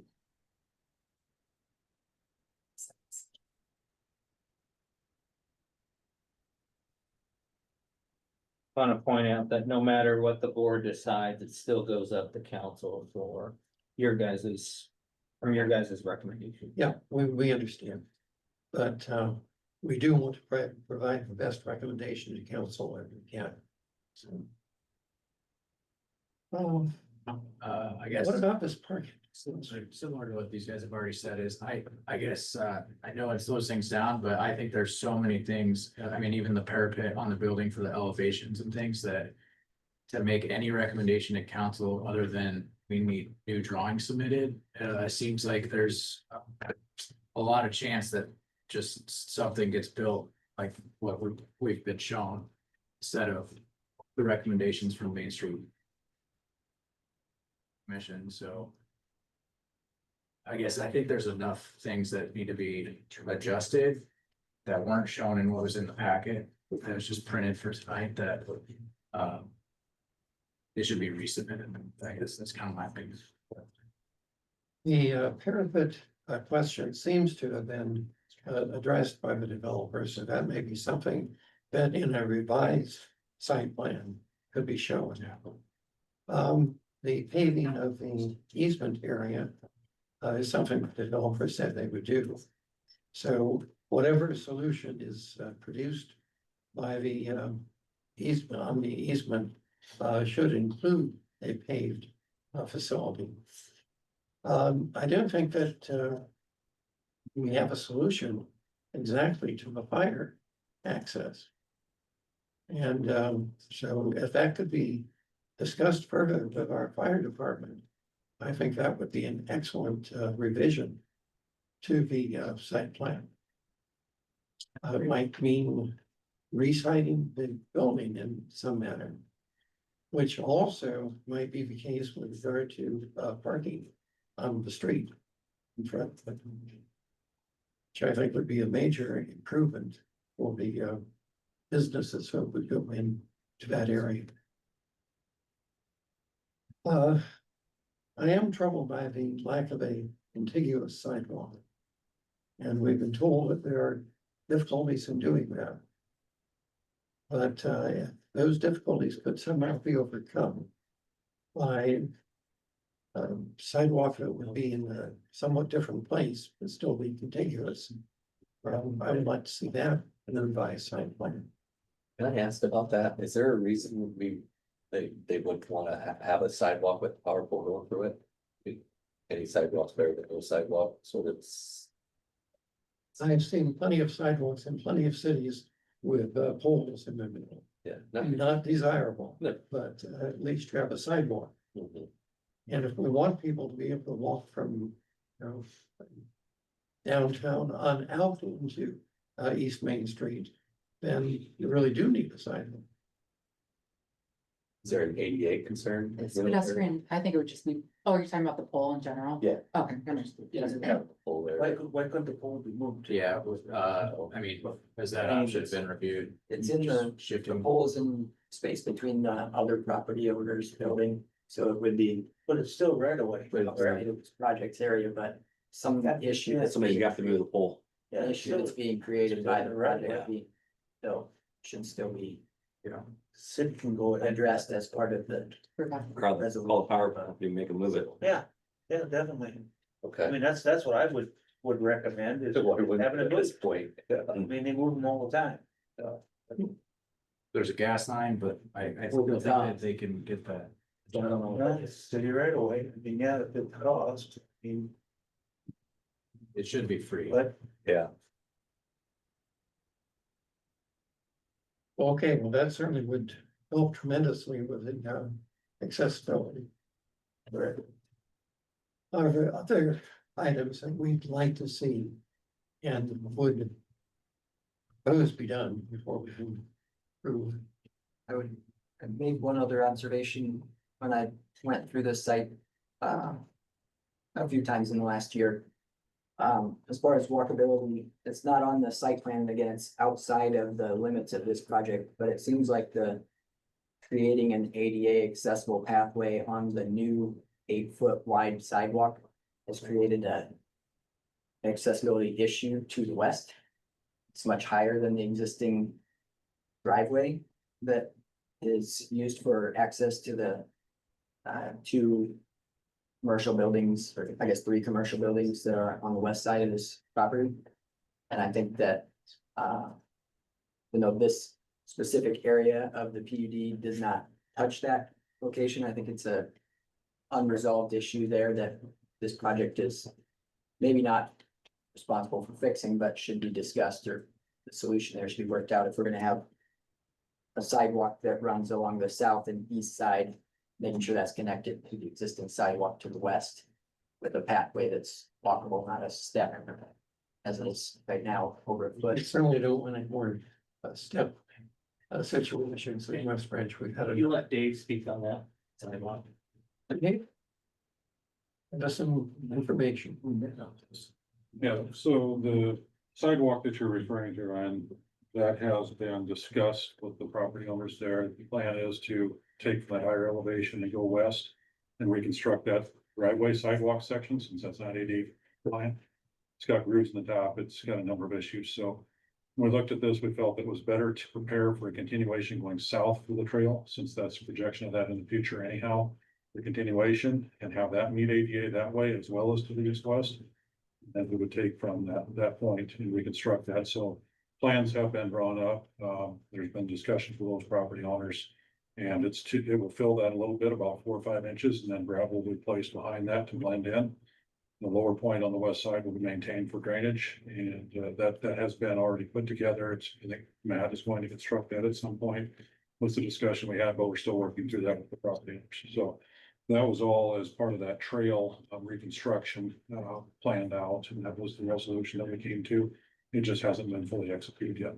But just to clarify, with that sidewalk access, just not be ADA compliant, but still be a paved sidewalk It would be ADA compliant to my west. to the west. To the west, Okay. to the front of that building on the west side. Okay. Well. You have to know this. Trying to. That's- yeah.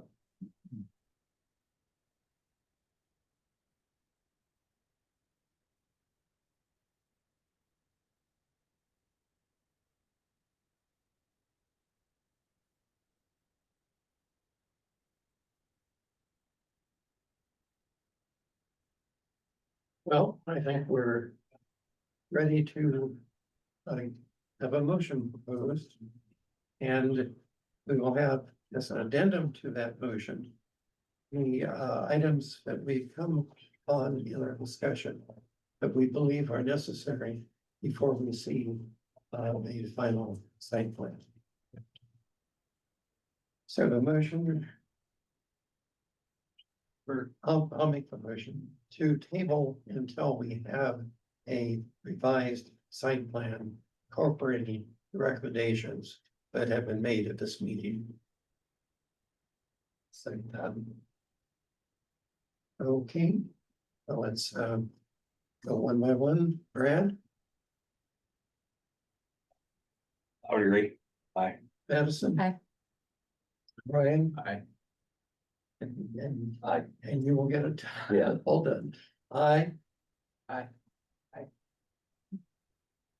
There we are. We'll move on to the next item on the agenda, which is to look at the site plan for Parkside, we mentioned.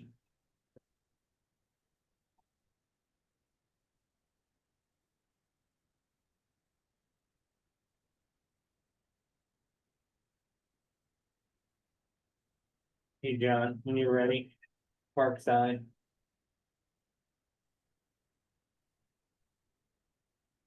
Thank you, Joe. Sure, so First of all, thanks for the detailed conversation and consideration in the previous one. That's a complex project, so. Appreciate all the consideration and conversation there. Jumping over to Heritage Hills, or, sorry, Parkside Hills. Parkside now. The plan that you have before you, and I'll wait till Adam pulls it up here just to make sure.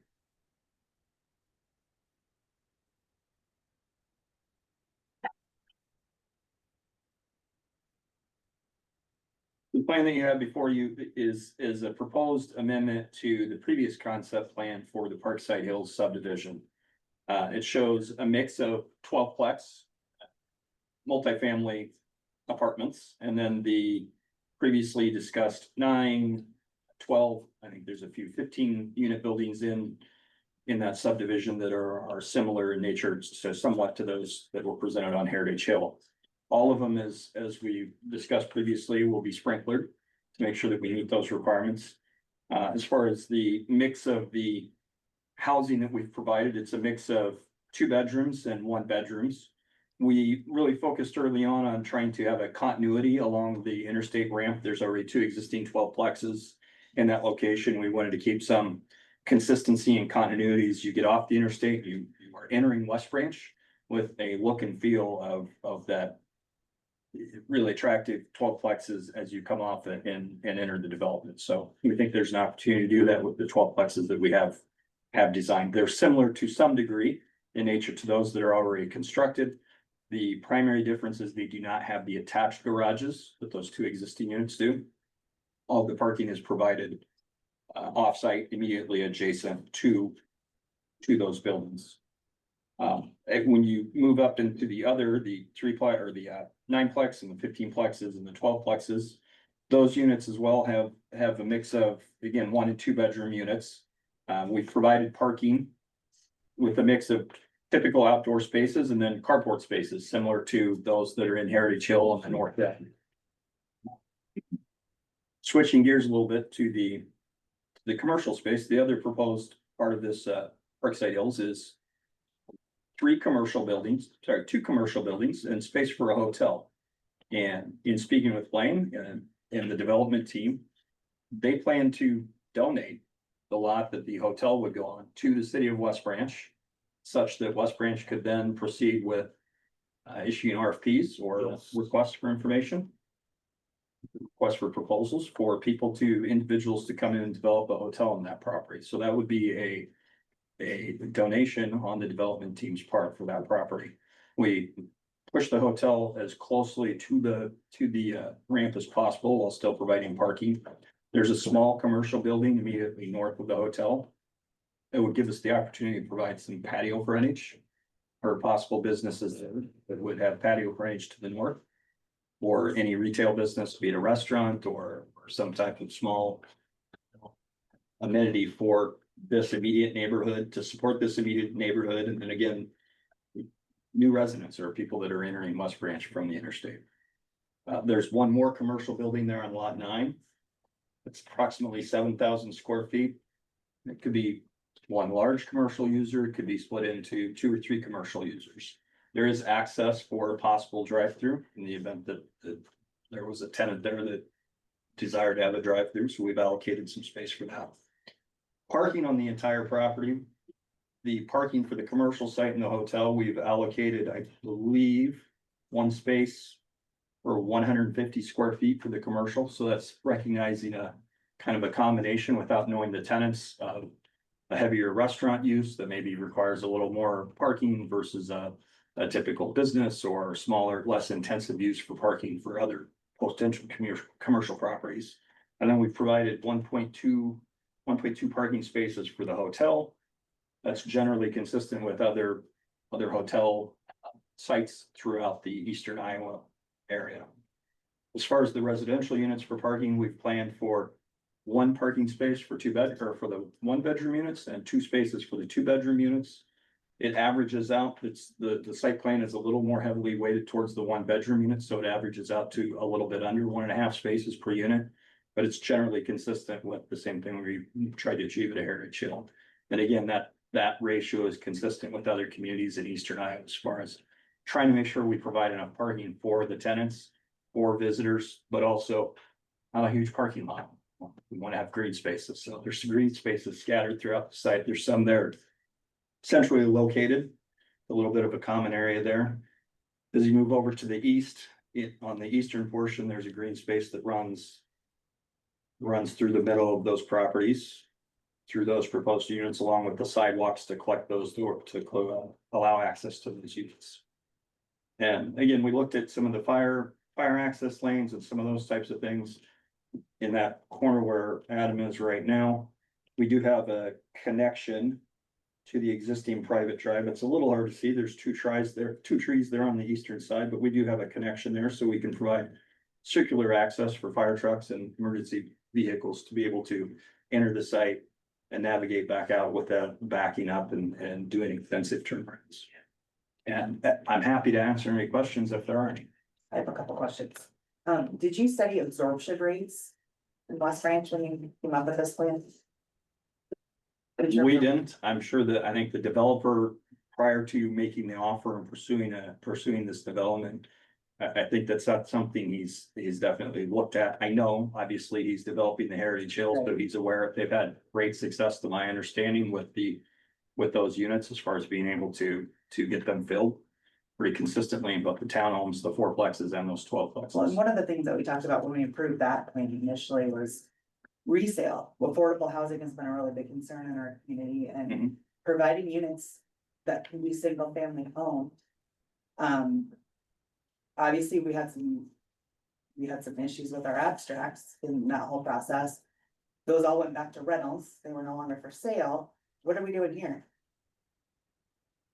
I believe their plan is rentals, they're multifamilies. If it was something outside of that, they would have to be part of the condominium association. I don't know if that's contemplated at this time. Got it. The goal is to provide those units and then allow for flexibility.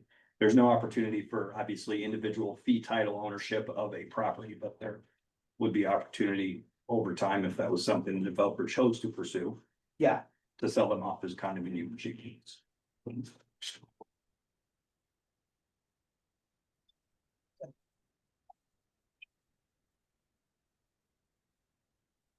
While we're waiting, I'll just give you guys common information. I pulled building permit.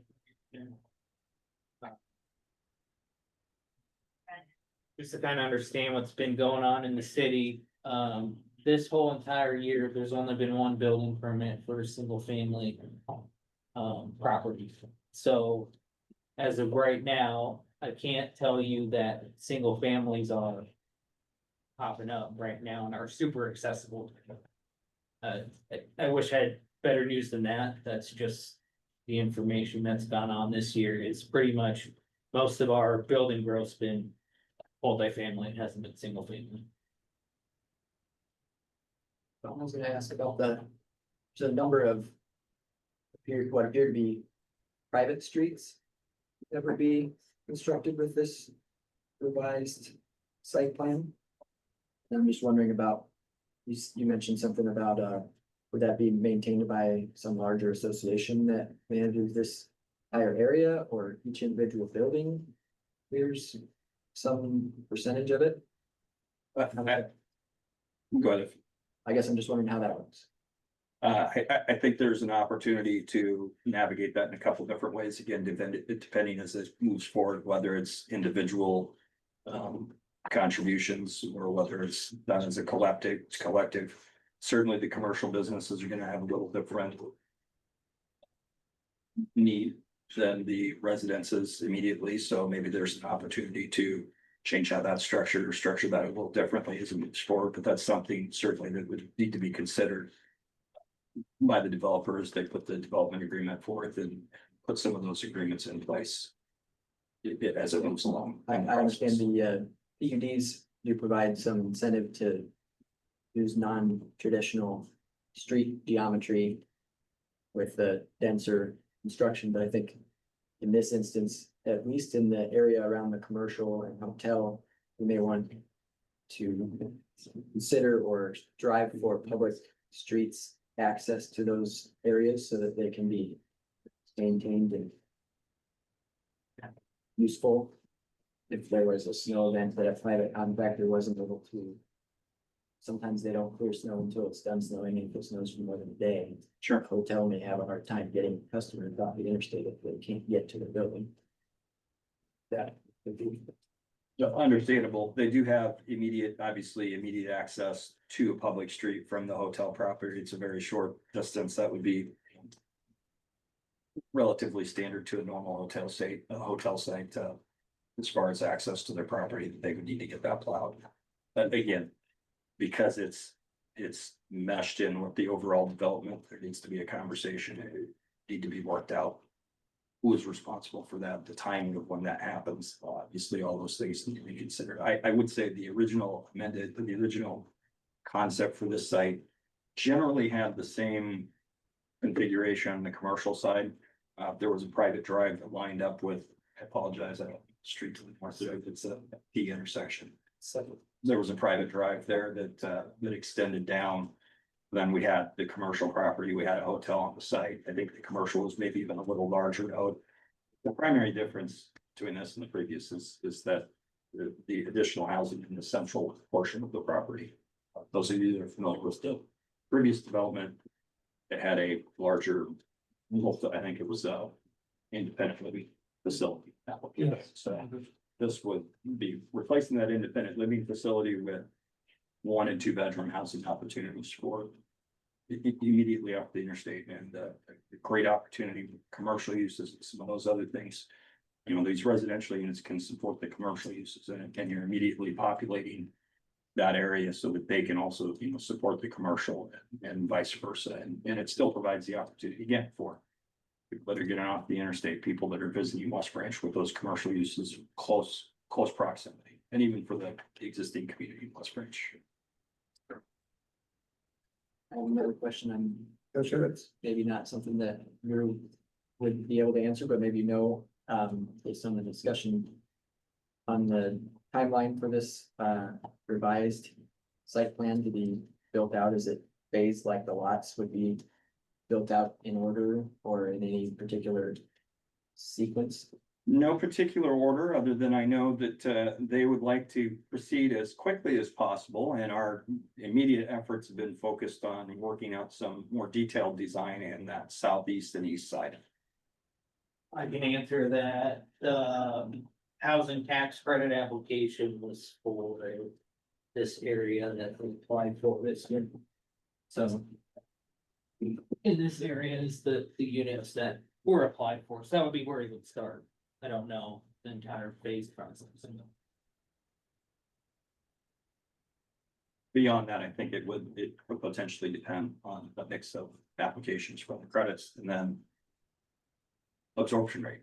You know, are the multifamily buildings, 2 bedrooms, it was 12 plexes, are those absorbing a little bit quicker than some of the others? Is there more of a demand for one versus the other, and that might impact? The first phase, though, would give an opportunity to establish some of that demand, because you can get a mix of both of those types of units. 1 bedrooms, the 2 bedrooms, and those flats, and that 15 plex and 12 plexes. So everything that's not 12 plex is a 1 bedroom unit, is that right? Yeah, if you look, we'll just zoom in on 10 there as a reference point there along the east side, right along Sycamore Drive, along the west side of Sycamore Drive. You've got 2 separate 4plexes there. I'll tell you that the end caps on both of those are 2 bedrooms, and then the inside is a 1 bedroom in both of those. So just on that Sycamore Drive alone, you've got 2 bedroom units on the ends, 1 bedrooms on the interior, and then again, those are 3 stories. So now, for example, you would have 6 1 bedrooms and 6 2 bedrooms.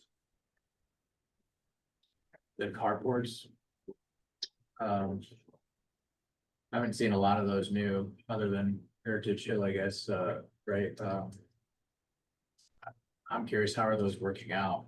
I mean, the carport compared, it's not an enclosed garage, right? So Right. are people just storing junk there, or I guess, I don't know, are those becoming any kind of issue for the community? Has anybody? I have, they've got the ones up there on Heritage Hill. There's cars parked in there every night, and there's no junk in there. I was by there again tonight. So, I don't know. You know, technically you can't store your junk in there, otherwise you get a letter from the city. Right. I mean, it seems like kind of a headache, right, and a potential issue aesthetically, for people that. You know, what, one bedroom apartment, I don't know where all the carport spaces are dedicated to around the circle. People in a one bedroom unit might have enough space to store some other stuff, right? Opportunity for further commercial growth in other areas close by. Storage units or storage units. But to that, to Yeah. just talk briefly about that, I think that's obviously a trade-off between is an enclosed garage versus a carport. So the effort here on Blaine's part, I think he doesn't necessarily have to speak to it, but I think the one thing that's been borne out at Heritage Hill is they are being used by by the owners. And because they're open, unlike a enclosed garage where you can easily turn that into, it's not really being treated as a garage, it's a storage space. So you're not chewing up dedicated parking for somebody's storage. This is actually being utilized as a parking space as intended. Well, I'm pleased to hear about one thing that's going on, and that is the proposed hotel. And I don't know if Adam wants to share a little bit more about how that's proceeding. Dedication of the land seems to be certainly an incentive. Whether it's a big enough incentive, I don't know. But and obviously something that all of our comprehensive plan and so forth show as a major need in the city. You wanna have a party, John? Is that what I heard? So we, just to add on that, it's roughly sized for 50 rooms. I took a very loose measurement off of other hotels in the Corville, Iowa City, North Liberty area to establish that footprint. It's important to note that and to know, just it's good for West Branch in general. What it would take is another hotel study. We did one earlier, but based on the federal lending practices with hotels, need to do one like every 2 years. And then we would do a request for proposal. And the person we have do the study. Could help us with those RFPs. I'm not gonna promise you it's gonna happen in a year or two, but. We'll certainly do our due diligence to try and make it happen. Good to hear. But city council's interested in taking that on. Is that accurate to say, or? Like, city council's interested in accepting that land? The advantage of that is, we can sell it just for $1 or whatever, and so that would entice the hotel. And what's important about hotel that's different than other properties is the hotel motel tax. So it brings in additional revenue through that, and that's actually meant to go, a good chunk of that, 50% of that is meant to go to Main Street itself. So will not only it be helping this area, not only would the city get some money, but Main Street would also get some money if a hotel was put in. So there's a lot of benefits to it, yes. One question for. Yes. I think you alluded to a little bit on the southeast side. Is there any issues with how much more paving there seems to be in this site plan than there was in the previous one for stormwater? No, actually, we still have everything sized up appropriately. We reviewed the calculations. We still have room in that detention basin. Again, we did some preliminary calculations, but and we're staying out of the easement in that location with our current design.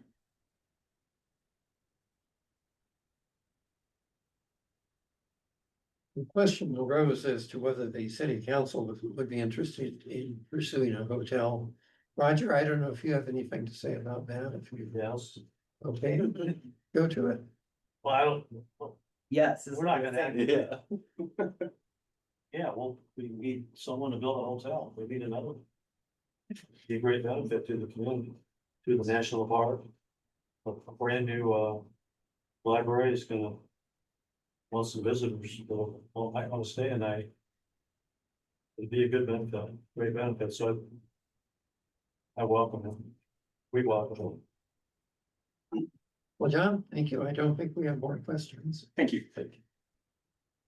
So let's discuss any issues that have come up with this development.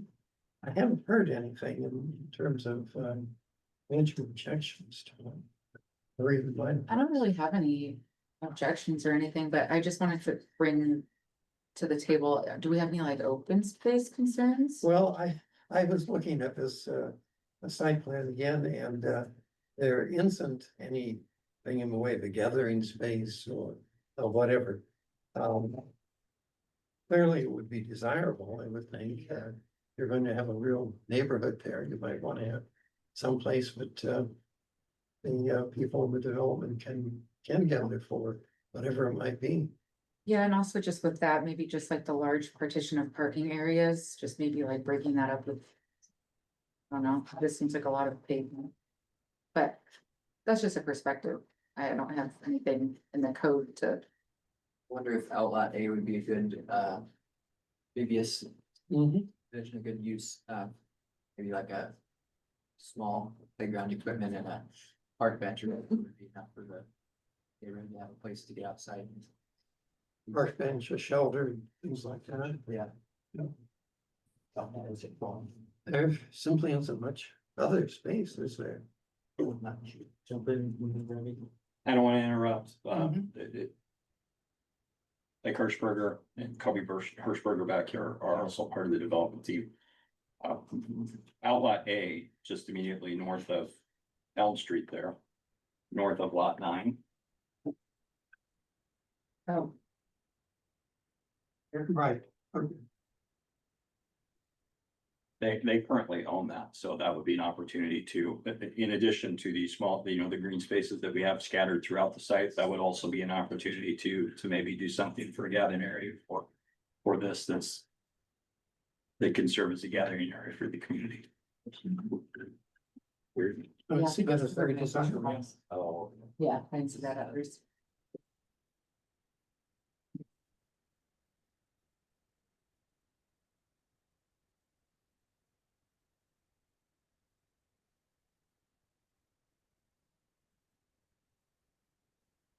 That's, Kevin Stillman is not here. I will advocate on his behalf that he would want assurances on what movability would look like, Dave. So I just would reiterate that information since he's not here. Has this plan been reviewed for those types of things? This is my understanding of concept, so we haven't looked at it in detail.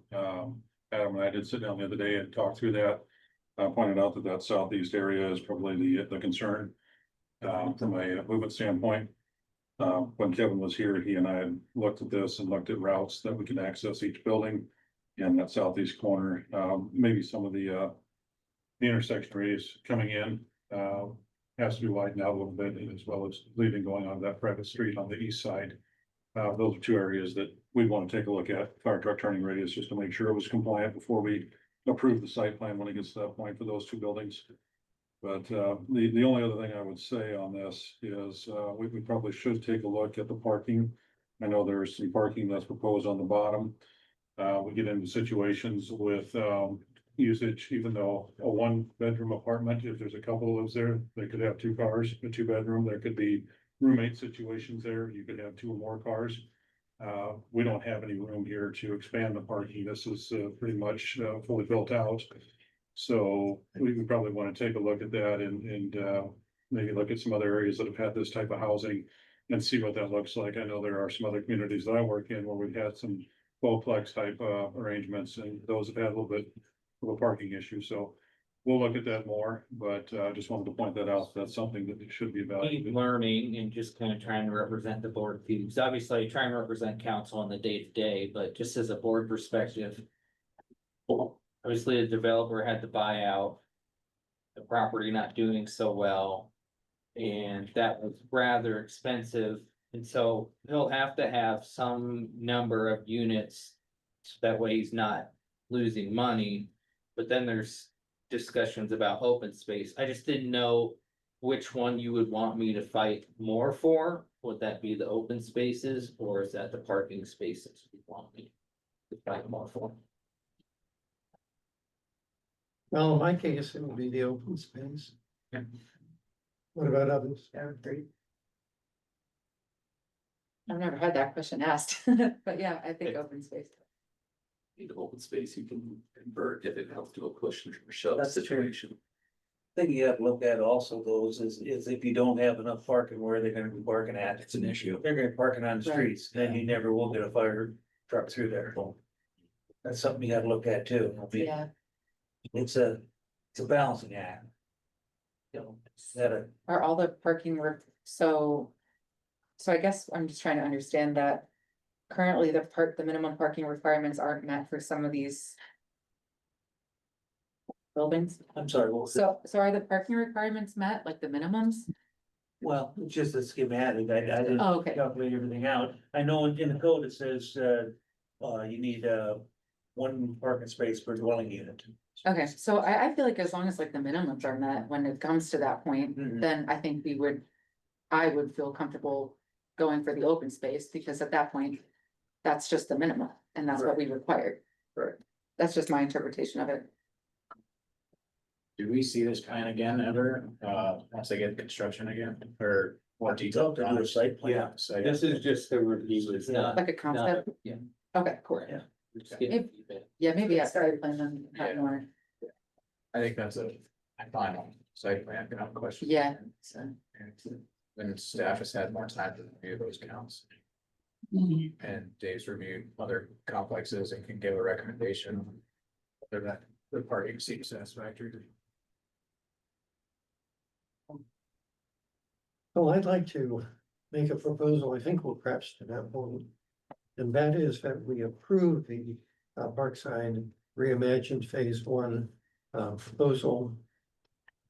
Contingent upon further look at the use of outlet B. Or about, what do they call it? For recreation purposes and a review by the fire department for access. Are we being asked to approve this, or this is just for comment? Technically, no, but it's good direction for me and it's good direction just in general, so we can have it in the minutes. So, It says move to action. yeah, it's okay, it's okay. Okay. That's all. Sorry, that's it.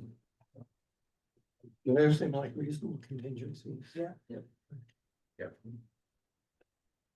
Right, second? Second. Ryan, thank you. Okay, Brad? Yep. And Madison? Aye. Aye. Ryan? Aye. Aye. Very good. We have one more final site plan. That's the Browns. And before we hear anything more about that, has this gone before the Board of Adjustment? For their trees, situation. Number of trees. I don't think you see it. This was brought up in the middle of the meeting. Enough that, yeah. But I think that what I was seeing and what was provided to us is that they were going to request variance. So if that's the case, then I don't know that we need to approve the site planning. I guess that's where it would help to have Kevin Olson here. There are some things that go to Board of Adjustment and don't, and I guess I'm fuzzy on this one. Obviously, if there's a admin, interpretation or there's a disagreement, somebody wants to challenge it, that's pretty clear to me that goes to the Board of Adjustment. I don't know if Well, the the property, tree is that or not. if there's something required, then the property owner can move before the Board of Adjustment and ask for the relief. And They have to have some kind of a valid reason for that.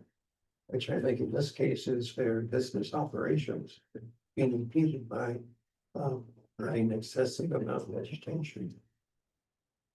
I'll check with Kevin also to make sure. Yeah, I believe it's the zoning board of adjustment for state code, and this is a site plan requirement for landscaping, so I think that's where it's different, John. Is that the site plan is not in the zoning code, it's a site plan ordinance, Okay, and the site plan ordinance has a landscaping requirement, so it's not a zoning issue, so the zoning board of adjustment is things, is my understanding, but we can get clarification, from Kevin. I think that's where the difference is. Thank you, because there's something to it, you know, that's what it is, if it's a site plan. I have a question on this site plan. Has this been modified since the last time we saw it 2 months ago? It didn't look like anything's been changed. Did they have landscaping on the last time? Thought they. Yeah, they talked about had, Putting it in, but. they had bushes along the front edge, but we talked about adding trees around the detention pond, and there's none of that shown. We also talked about, you know, maybe the storm sewer calcs need to be looked at and reviewed because they're sending this entire parking lot to one intake to a 12-inch pipe, and all their roof drains are going in that same pipe, so. I have some concerns over. Well, that their building. The ability for that. Yeah, so, and I think the MMS designers were on the call last time, and said they were reviewing all that stuff before, but. It would have been, Joel, I think is the one that we've been working with. It would be Rachel, and I was not aware that this was on the discussion topic tonight. Saw the other two. And was in the middle of texting her to ask some of these questions very quickly. I'm not sure if I'm gonna get a response or not.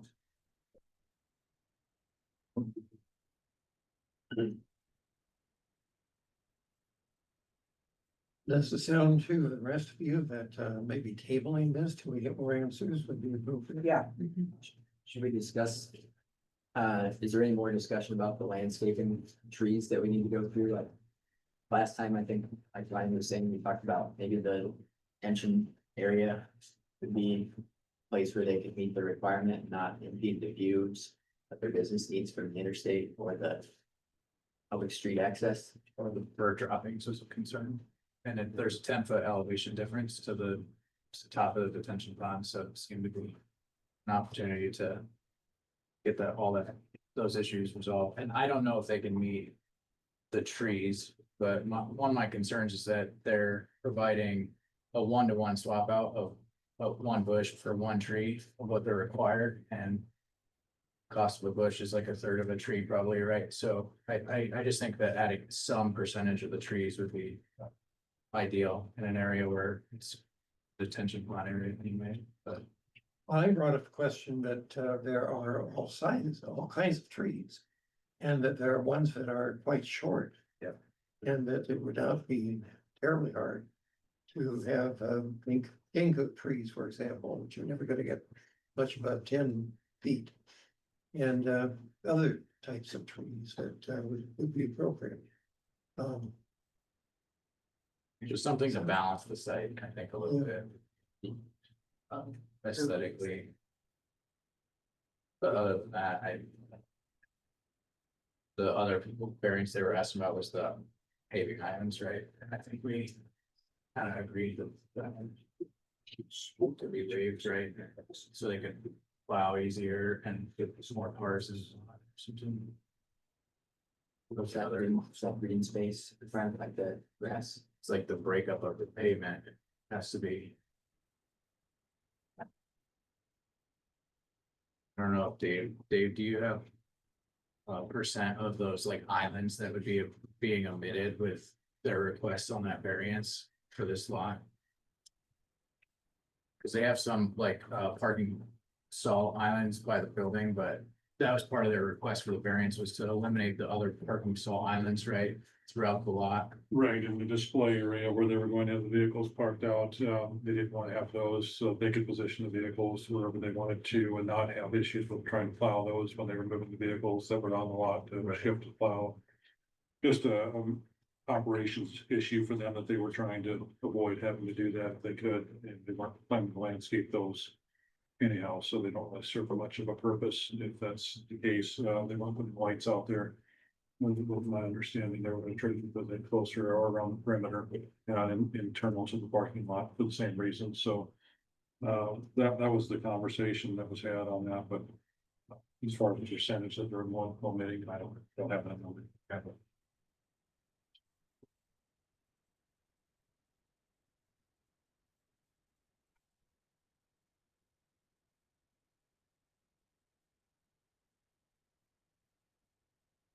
Okay, if we want to table this, we should send them back with some information. Some thoughts.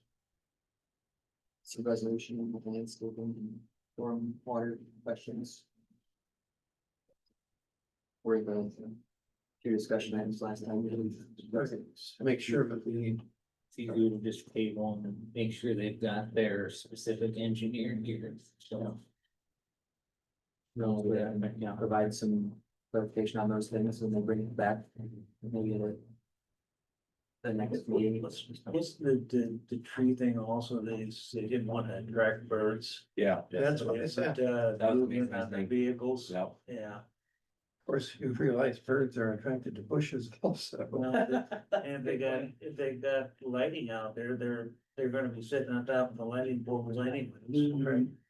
I mean, I think that what they're most interested in is the visual from the interstate. I mean, actually, so then But what if if you they have small put more trees- trees off of, was that Tideway Drive?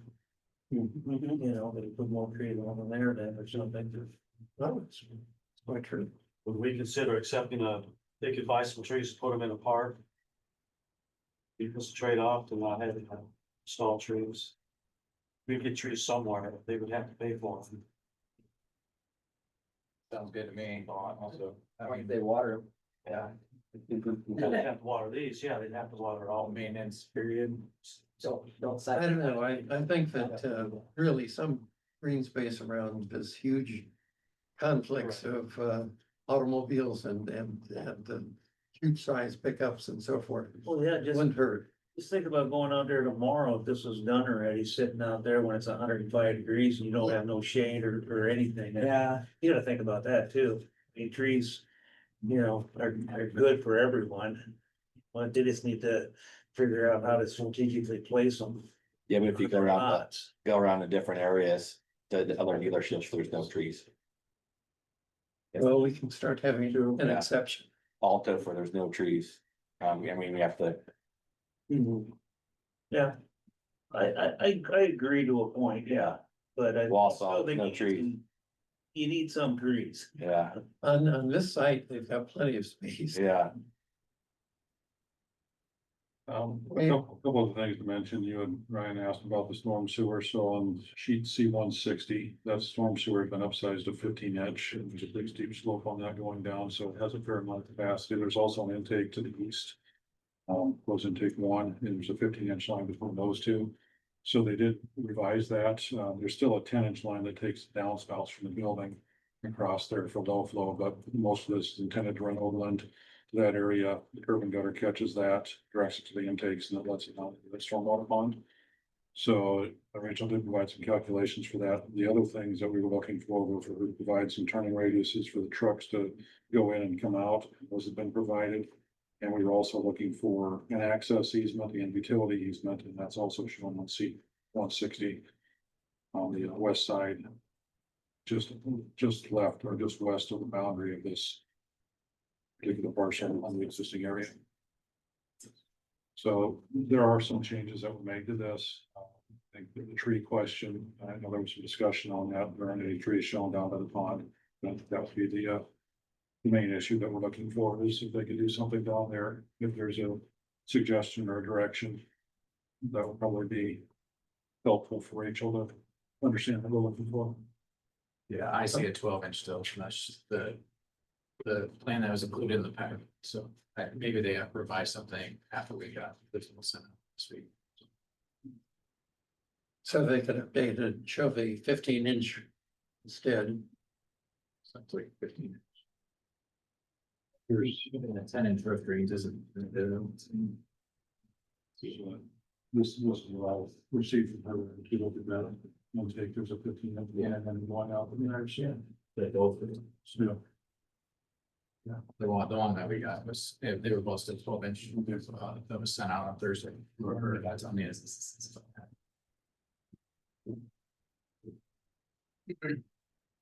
Dave, have you had any conversations with them regarding unloading of vehicles?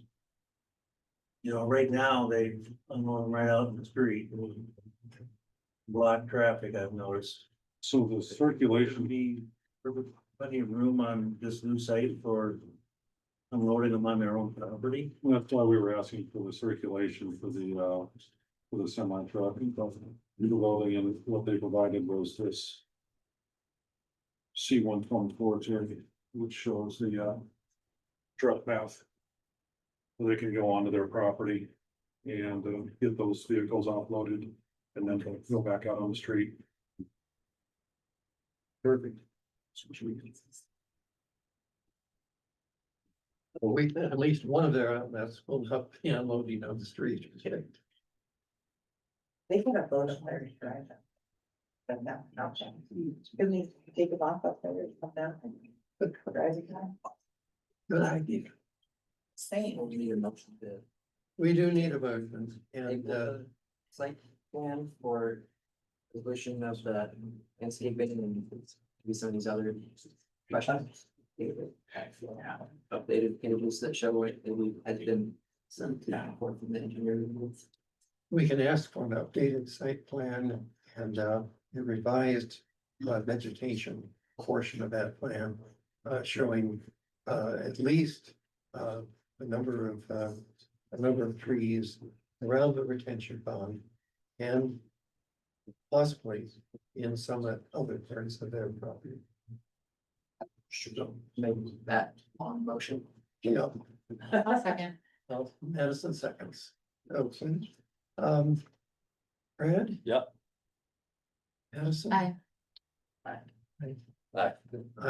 Aye.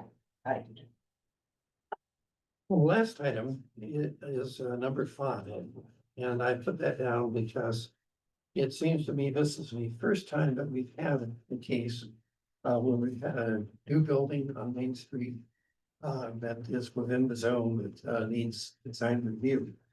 And we asked the Main Street folks to do that design review. They came through with a number of recommendations. Many of them seem to be quite reasonable ones to us, and we adopted them. I think that it's gonna be rare that we have this sort of figure on, but every once in a while it will. And I think we've got a mechanism now to make sure that it does take place. Matter of fact, this ordinance is good only for 3 years. As we go through that 3 years, we may very well want to see if we want to ask for a permanent ordinance rather than a temporary one. As we gather information about how well it operates, then we can decide if it needs any revision. But so far, so good. Okay, well, I think that gets us to the end. Our next meeting is all the way into September.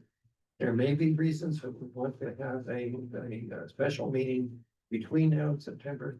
We're just There probably will be one. Probably will be. Okay. So that being the case, I'll request the motion for adjournment. Motion. Brad. Second. 2 happy seconds. All those in favor, aye. Aye. Those opposed, nay. We are adjourned.